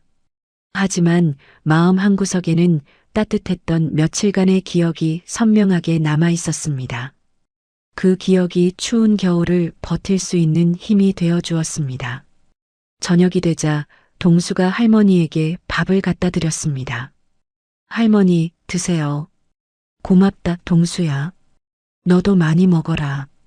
동수가 고개를 끄덕이며 할머니 옆에 앉았습니다. 둘만 남은 조용한 저녁이었지만 서로가 있어 외롭지 않았습니다. 서울로 복귀한 만석은 휠체어에 앉아 기력이 쇠한 척 연기했습니다. 형철을 자신의 집무실로 호출했습니다. 형철이 꽃바구니를 들고 나타났지만 눈빛에는 의심과 불안이 가득했습니다. 아버지, 많이 다치셨군요. 걱정했습니다. 형철이 거짓 걱정을 표하며 만석의 상태를 살폈습니다. 만석이 사고 당시의 기억이 부분적으로 지워진 척하며 말했습니다. 형철아, 머리가 아직 멍하다. 사고 뒤 기억이 잘 안 나. 형철이 안도의 표정을 지었습니다. 천천히 회복하시면 됩니다. 무리하지 마세요. 만석이 형철이 전화로 구조를 거절했던 사실을 기억 못하는 듯 연기했습니다. 그런데 누가 구조해줬다던가? 기억이 가물가물해. 산골 마을 사람들이 도와드린 모양입니다. 다행히 무사히 돌아오셨네요. 형철이 완전히 안심하고 돌아갔습니다. 형철이 나가자마자 만석의 표정이 차갑게 변했습니다. 비서실장을 불러 비밀리에 지시했습니다. 키다리 아저씨 프로젝트를 가동해. 동수를 지원하되 절대 들키지 않게 해. 알겠습니다, 회장님. 강원도 산골 동수의 집 앞으로 매일같이 택배가 도착했습니다. 최고급 방한용품, 식료품, 의료기기들이 산더미처럼 쌓였습니다. 동수가 어리둥절해하며 택배 기사에게 물었습니다. 아저씨, 이거 잘못 온 거 아니에요? 익명의 독지가께서 보내신 거래요. 주소가 정확합니다. 동수가 상자를 열어보니 편지가 들어 있었습니다. 할머니 잘 모시고 공부 열심히 하거라라는 글귀에 마음을 놓았습니다. 할머니, 좋은 분이 도와주시나 봐요. 할머니가 기침을 하며 대답했습니다. 고마운 사람이구나. 콜록, 콜록. 만석의 지시로 전문 의료진이 무료 진료 봉사를 가장하여 마을을 방문했습니다. 의사가 할머니를 진찰하며 말했습니다. 어르신, 약을 처방해 드릴게요. 꼭 드세요. 고맙습니다, 선생님. 동수가 의사에게 인사했습니다. 할머니 많이 아프세요? 잘 돌봐드리면 괜찮아질 거예요. 만석은 동수가 다니는 폐교 직전의 시골 분교에도 손을 썼습니다. 익명으로 막대한 기부금을 내고 도서관과 급식실을 지어줬습니다. 학교를 통째로 리모델링했습니다. 선생님이 동수를 불러 말했습니다. 동수야, 네가 장학금을 받게 됐다. 장학금이요? 응, 착한 독지가분이 너 같은 학생을 돕고 싶다고 하시더구나. 동수가 집에 돌아와 할머니에게 소식을 전했습니다. 할머니, 제가 장학금 받아요. 공부 열심히 하라고 하셨어요. 그래, 착한 동수니까 하늘이 도와주는 거야. 동수가 삐뚤빼뚤한 글씨로 감사의 편지를 썼습니다. 정말 고맙습니다. 열심히 공부해서 훌륭한 사람 되겠어요 라고 적었습니다. 만석이 집무실에서 동수의 편지를 받아들었습니다. 수천억짜리 계약서보다 더 소중하게 여기며 액자에 끼워뒀습니다. 비서실장이 보고했습니다. 회장님, 동수군이 보낸 편지입니다. 만석이 편지를 읽으며 눈시울이 붉어졌습니다. 이 아이, 참 착하구나. 한편 형철은 만석의 이상한 행동을 수상히 여기기 시작했습니다. 강원도 특정 지역에 자금이 흘러가는 것을 발견했습니다. 사설탐정을 고용해 뒤를 캐기 시작했습니다. 이 지역을 집중적으로 조사해봐. 뭔가 있을 거야. 탐정이 산골 마을에 잠입하여 동수의 집을 감시했습니다. 망원 렌즈로 동수의 얼굴 사진을 찍어 형철에게 전송했습니다. 사진을 본 형철이 쏘스라치게 놀랐습니다. 동수의 이목구비가 아버지 만석의 젊은 시절과 똑같았기 때문입니다. 이게 뭐야? 이 아이는 누구지? 형철이 불길한 예감에 휩싸였습니다. 비서에게 지시했습니다. 30년 전 사라진 누이 지연의 행방을 다시 추적해봐. 알겠습니다, 사장님. 이를 도청하고 있던 만석의 보안팀장이 급히 보고했습니다. 회장님, 형철 사장이 움직이기 시작했습니다. 만석이 심각한 표정으로 말했습니다. 더 이상 동수를 산골에 숨겨두는 것이 위험하다. 크리스마스 파티를 이용한 정면 돌파를 준비하자. 어떻게 하시겠습니까? 변호인단을 소집해 동수의 친생자 관계 확인 소송과 유언장 수정을 파티 당일까지 완료하라고. 만석이 직접 백화점에 가서 동수에게 입힐 옷을 골랐습니다. 최고급 정장과 구두를 준비했습니다. 다가올 결전의 날을 철저히 준비했습니다. 파티 전날 밤 형철은 경호원들을 대거 충원했습니다. 만석이 무슨 발표를 하든 무력으로 막겠다는 계획을 세웠습니다. 아버지가 뭔가 준비하고 있어. 경계를 늦추지 마. 경호원들이 고개를 끄덕였습니다. 폭풍전야의 긴장감 속에서 만석이 최후의 명령을 내렸습니다. 헬기를 강원도로 보내. 동수와 할머니를 안전하게 모셔와. 네, 회장님. 지금 출발하겠습니다. 만석이 창밖을 바라보며 중얼거렸습니다. 이제 모든 걸 끝내자. 동수야, 할아버지가 지켜줄게. 드디어 모든 것을 건 마지막 승부가 시작되려 하고 있었습니다. 만석의 눈빛에는 확고한 의지가 담겨 있었습니다. 크리스마스 이브 굉음을 내며 착륙한 헬기에서 검은 양복의 사내들이 내렸습니다. 동수와 할머니를 정중하게 에스코트했습니다. 동수가 헬기의 엄청난 바람과 소음에 겁을 먹고 뒤로 물러섰습니다. 무서워요, 할머니. 보안팀장이 다가와 부드럽게 말했습니다. 동수야, 할아버지가 초대하셨어.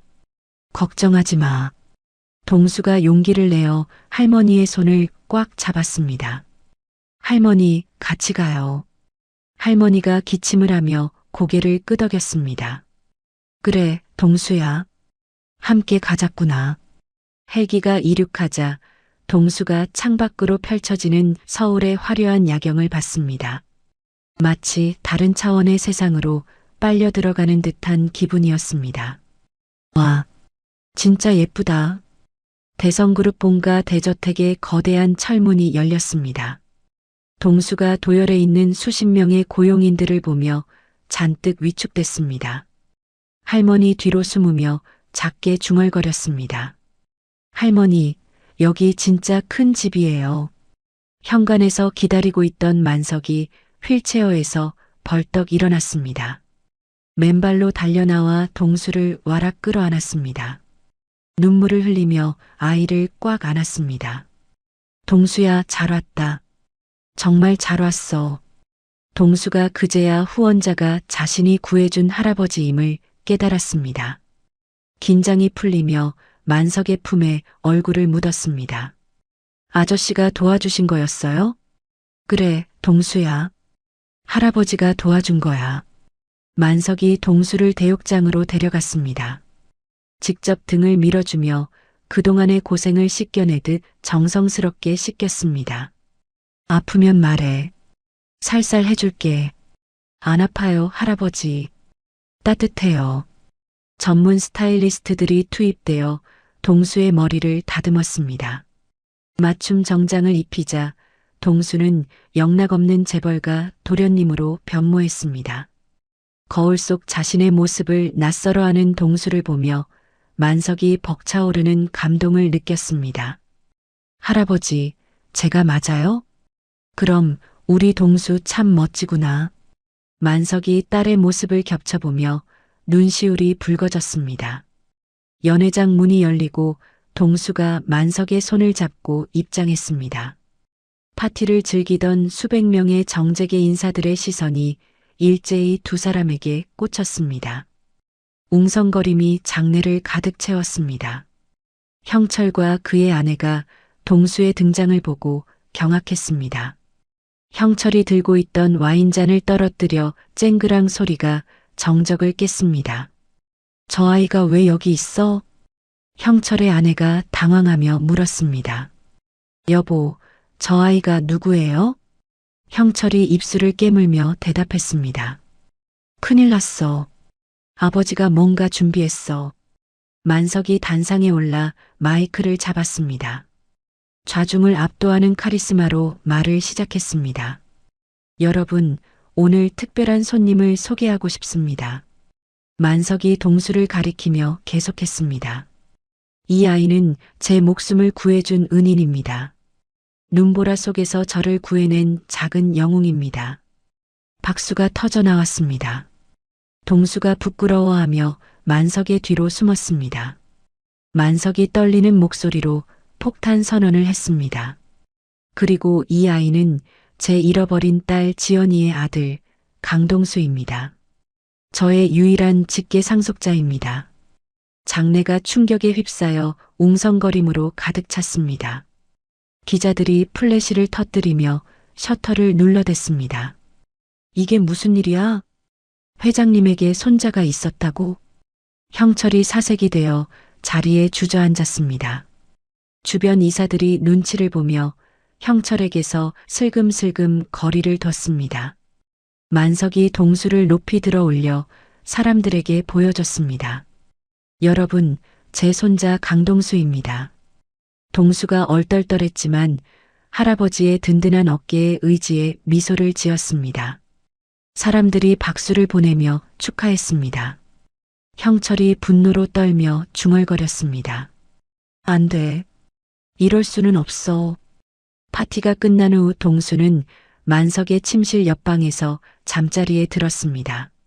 최고급 침대 위에서 난생 처음으로 깃털처럼 부드러운 이불을 덮었습니다. 만석이 잠든 동수의 머리맡에서 동화책을 읽어줬습니다. 옛날 옛적에 착한 왕자님이 살았습니다. 동수가 평화로운 숨소리를 내며 잠들었습니다. 만석이 동수의 손을 잡고 속삭였습니다. 이제 아무 걱정 말거라. 할아버지가 지켜줄게. 창밖에는 축복처럼 하얀 눈이 소복이 쌓여갔습니다. 행복에 겨운 동수의 꿈속으로 따뜻하고 배부른 내일이 기다리고 있었습니다. 복도 너머에서 할머니의 거친 기침 소리가 들려왔습니다. 만석이 걱정스러운 표정으로 할머니 방을 바라봤습니다. 간호사가 할머니를 돌보고 있었습니다. 할머니, 약 드세요. 고맙다, 아가씨. 콜록, 콜록. 만석이 동수에게 키스를 해주고 방을 나섰습니다. 할머니 방으로 향하며 의사를 불러달라고 지시했습니다. 지금 당장 최고의 의사를 모셔와. 네, 회장님.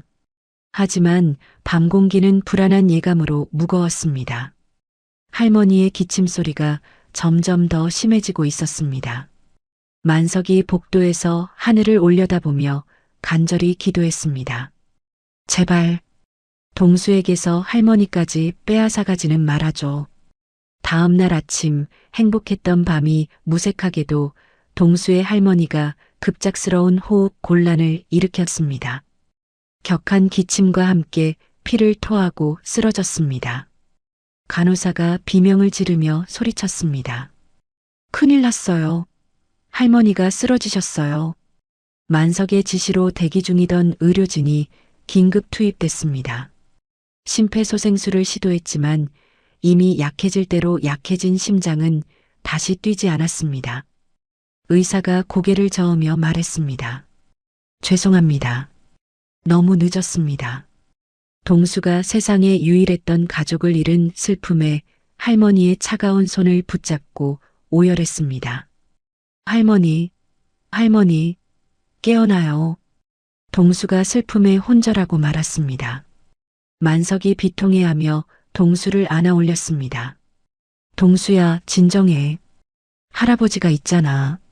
만석이 장례를 최고급으로 준비시켰습니다. 하지만 형철은 이 혼란을 동수를 제거할 마지막 기회로 삼았습니다. 장례식장에서 형철이 측근에게 지시했습니다. 지금이 기회야. 아이를 처리해. 어떻게 하시겠습니까? 자연스럽게 유인해서 데려가. 사고로 만들어. 장례식장의 어수선한 틈을 타 형철의 하수인이 만석의 비서로 위장했습니다. 슬픔에 잠겨 판단력이 흐려진 동수에게 접근했습니다. 도련님, 회장님이 할머니 유품을 정리하자고 밖에서 기다리신다고 하셨습니다. 동수가 눈물을 닦으며 고개를 끄덕였습니다. 할아버지가 기다리신다고요? 네, 빨리 오시라고 하셨어요. 동수가 의심 없이 검은 승합차에 올라탔습니다. 차 안에는 험상궂은 사내들이 타고 있었습니다. 곧바로 동수의 입을 틀어막고 마취제를 투여했습니다. 으음, 으음. 동수가 저항했지만 이내 의식을 잃었습니다. 차는 장례식장을 빠져나와 인적 없는 경기도 외곽에 폐쇄된 냉동 물류 창고로 향했습니다. GPS 추적이 어려운 곳이었습니다. 뒤늦게 동수가 사라진 것을 안만석이 보안팀을 소집했습니다. 극심한 스트레스로 심장을 부여잡고 쓰러졌습니다. 동수가 어디 갔어? 형철에게 매수된 주치의가 쓰러진 만석에게 접근했습니다.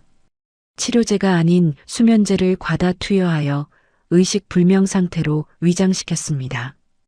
회장님, 진정제를 놓아드리겠습니다. 주치의가 주사기를 만석의 팔에 꽂았습니다. 만석이 스르르 의식을 잃었습니다. 형철이 즉시 긴급 이사회를 소집했습니다. 만석의 혼수 상태를 이유로 경영권을 박탈하고 동수를 실종 처리할 계획을 실행했습니다. 여러분, 아버지께서 갑작스럽게 쓰러지셨습니다. 제가 임시로 경영을 맡겠습니다. 이사들이 술렁였습니다. 그런데 손자분은 어디 계시죠? 형철이 거짓말을 했습니다. 안타깝게도 실종됐습니다. 아마 충격을 받고 어디론가 간 것 같습니다.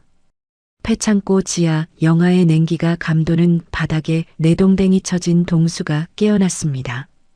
공포에 질려 문을 두드리며 살려달라고 외쳤습니다.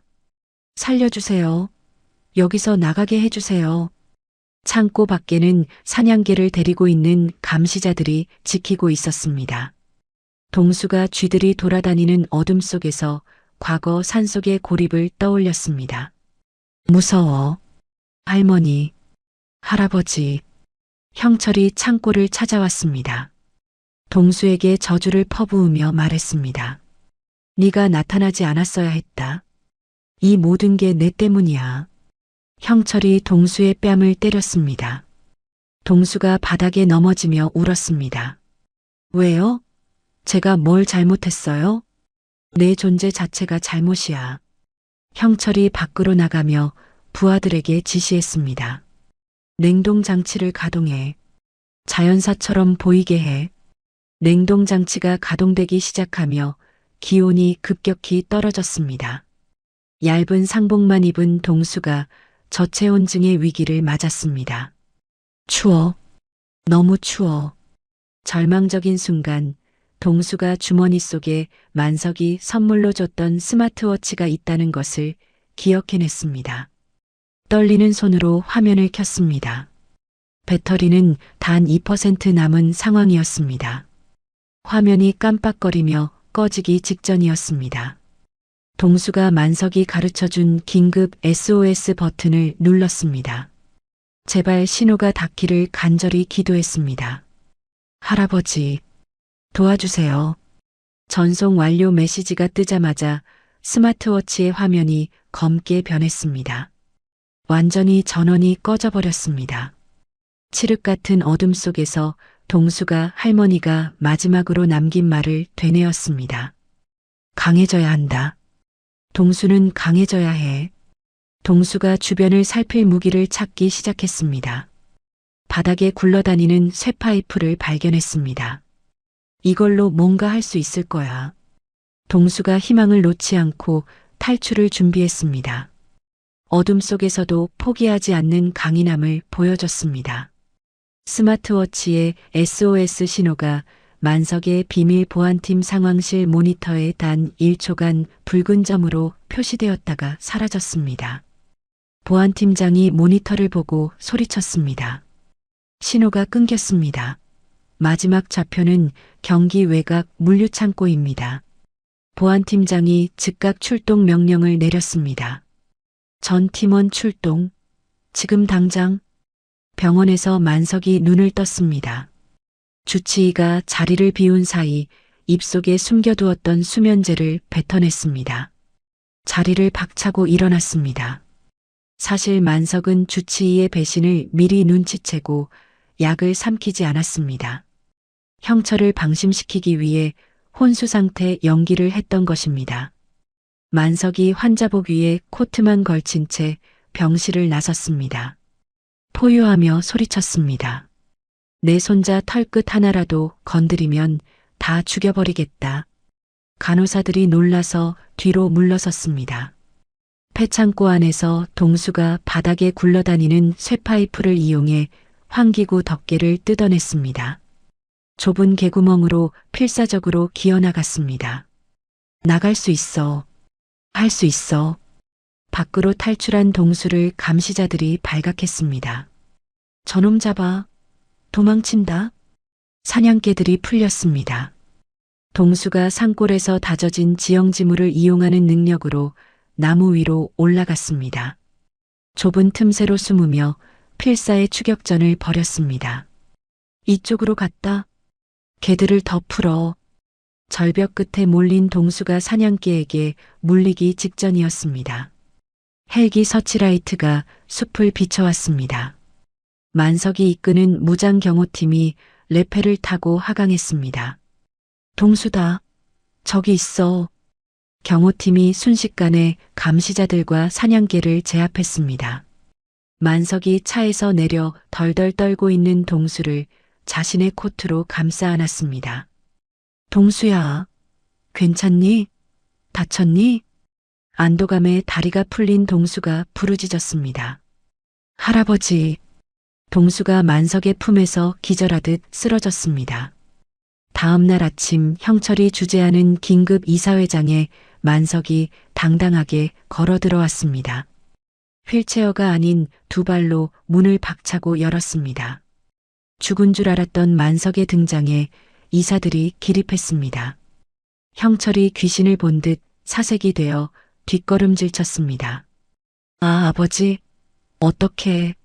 만석이 아무 말 없이 대형 스크린을 켰습니다. 형철이 동수를 납치하고 자신을 감금하려 했던 CCTV 영상과 통화 녹취록을 재생했습니다. 영상 속에서 형철이 할머니의 유골함을 발로 차는 패륜적인 장면이 나왔습니다. 이사들이 경악하며 형철에게 비난을 쏟아냈습니다. 이게 무슨 짓입니까? 사람이 어떻게 이럴 수가 있어요? 대기하고 있던 검찰 수사관들이 회의장에 들이닥쳤습니다. 만석이 형철에게 일갈했습니다. 내 아들은 30년 전에 죽었다. 넌 괴물일 뿐이다. 수갑을 찬 형철이 끌려나가며 발악했습니다. 아버지, 이건 아니잖아요. 전 아들인데. 동수가 나타나 형철을 차갑게 바라보며 말했습니다. 당신은 벌 받을 거예요. 할머니에게 한 일도요. 형철이 동수의 눈빛을 보고 입을 다물었습니다. 만석이 그 자리에서 전문 경영인 체제를 선포했습니다. 자신은 모든 직함에서 내려와 동수의 양육에만 전념하겠다고 공식 발표했습니다. 저는 이제 그룹 경영에서 손을 떼겠습니다. 오직 손자만을 돌보겠습니다. 만석이 동수의 손을 꽉 잡고 회의장을 빠져나왔습니다. 수많은 취재진 앞에서 당당하게 미소 지었습니다. 기자가 질문을 던졌습니다. 회장님, 앞으로 어떻게 사실 건가요? 손자와 함께 평범하게 살겠습니다. 사건이 일단락되고 만석과 동수는 할머니의 유골을 수습했습니다. 양지 바른 곳에 모시고 참았던 눈물을 흘리며 작별 인사를 했습니다. 동수가 할머니 묘비 앞에서 말했습니다. 할머니, 이제 걱정 안 하셔도 돼요. 할아버지가 지켜주세요. 만석도 고개를 숙이며 인사했습니다. 어머니, 동수 잘 키우겠습니다. 고맙습니다. 두 사람이 손을 잡고 묘지를 떠났습니다. 새로운 시작을 향해 걸어갔습니다. 형철은 살인 미수 및 횡령 혐의로 징역 20년형을 선고받았습니다. 그의 가족들은 빈털터리가 되어 뿔뿔이 흩어졌습니다. 형철의 아내가 법정에서 오열했습니다. 이럴 줄 몰랐어요. 정말 몰랐다고요. 만석은 서울의 대저택을 지연재단에 기부했습니다. 고아와 독거노인을 위한 복합복지시설로 개조했습니다. 지연아, 이제라도 네가 원했던 일을 해주마. 모든 정리가 끝난 후 만석과 동수는 강원도 산골 마을로 돌아왔습니다. 동수가 살던 판잣집 터에 소박하지만 따뜻한 2층 목조주택을 지었습니다. 동수가 새 집을 둘러보며 말했습니다. 할아버지, 진짜 예쁜 집이에요. 그래, 우리 둘이 살기엔 충분하지? 동수가 읍내 중학교에 입학하여 친구들을 사귀기 시작했습니다. 만석은 마을 노인회관에 나가 장기를 두며 평범한 할아버지의 삶을 즐겼습니다. 노인회관에서 할아버지들이 만석에게 말했습니다. 만석이 손자 참 착하게 생겼더라. 그래, 고마운 녀석이야. 마을 사람들은 처음엔 재벌 회장을 어려워했습니다. 하지만 만석이 텃밭에서 직접 기른 상추를 나눠주자 스스럼 없는 이웃이 됐습니다. 이웃집 할머니가 상추를 받으며 말했습니다. 이거 참 싱싱하네. 고마워요. 아니에요. 많이 기르면 나눠 먹어야죠. 계절이 바뀌고 세월이 흘러 어느덧 10년이라는 시간이 지났습니다. 강산이 변하는 동안 두 사람의 유대는 핏줄보다 더 진하게 굳어졌습니다. 성인이 된 동수는 의과대학에 수석으로 입학했습니다. 방학 때마다 의료봉사단을 꾸려 산골 마을을 찾아와 노인들을 진료했습니다. 동수가 청진기를 마을 할머니 가슴에 대며 말했습니다. 할머니, 약 꼬박꼬박 드세요. 그래, 우리 의사 선생님. 고마워. 여든이 훌쩍 넘은 만석은 허리가 굽고 거동이 불편해졌습니다. 하지만 흰 가운을 입은 손자를 바라보는 눈빛만은 여전히 청년처럼 빛났습니다.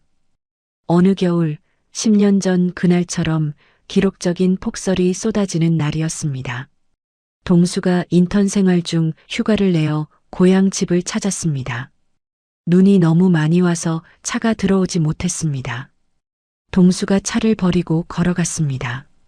마을 입구 정자에는 늙은 만석이 우산도 없이 서 있었습니다. 눈사람처럼 하얗게 변한 만석을 본 동수가 외쳤습니다. 할아버지, 감기 드세요. 동수가 달려가 자신의 목도리를 만석에게 둘러줬습니다. 만석이 동수의 언 손을 자신의 주름진 손으로 녹여주며 말했습니다. 우리 강아지 오느라 고생했다. 눈이 무릎까지 쌓인 언덕길에서 동수가 자신의 듬직한 등판을 내밀었습니다. 타세요, 회장님. 장난스럽게 말하는 동수를 보며 만석이 웃었습니다.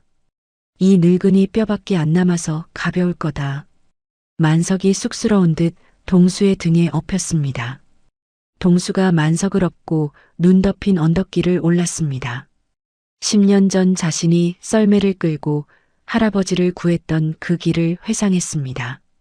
만석이 동수의 넓은 등에서 느껴지는 체온에 눈시울을 붉히며 말했습니다. 그때 네가 참 따뜻했는데 지금도 여전하구나. 동수가 대답했습니다. 그때 할아버지 진짜 무거웠는데 지금은 너무 가벼워요. 오래 사셔야 해요. 동수가 눈물을 삼키며 계속 걸었습니다. 하얀 눈밭 위로 두 사람의 발자국이 길게 이어졌습니다. 집 굴뚝에서는 저녁밥을 짓는 연기가 평화롭게 피어올랐습니다. 동수의 등에 엎인 만석이 편안한 미소를 지으며 눈을 감았습니다. 동수가 할아버지를 위해 나지막이 노래를 흥얼거렸습니다. 할아버지, 집 다 왔어요. 그래, 고맙다. 우리 동수. 두 사람이 집으로 들어가며 따뜻한 저녁을 준비했습니다. 눈 내리는 산골 마을의 평화로운 일상이 계속됐습니다. 가장 차가운 날 피어난 가장 따뜻한 기적이 이어지고 있었습니다. 이 이야기는 우리에게 진정한 가족의 의미가 무엇인지 생각해 보게 합니다. 혈연이라는 이름으로 서로를 이용하고 배신하는 사람들이 있는 반면 피 한 방울 섞이지 않았지만 진심으로 서로를 아끼고 지켜주는 사람들이 있습니다. 강만석과 동수의 관계는 단순한 할아버지와 손자를 넘어선 특별한 유대를 보여줍니다. 가장 절망적인 순간에 서로를 구해준 두 사람은 결국 진짜 가족이 되었습니다. 돈과 권력보다 소중한 것이 무엇인지, 진정한 사랑이란 어떤 것인지 깨닫게 해주는 이야기였습니다. 때로는 인생의 가장 추운 겨울에 가장 따뜻한 기적이 찾아오기도 합니다. 서로에게 따뜻함을 나눠주는 사람들이 있기에 이 세상은 아직 살만한 곳인 것 같습니다. 이야기를 끝까지 들어주신 분이 계시다면 잘 들었다고 댓글 하나만 남겨주세요. 감사합니다.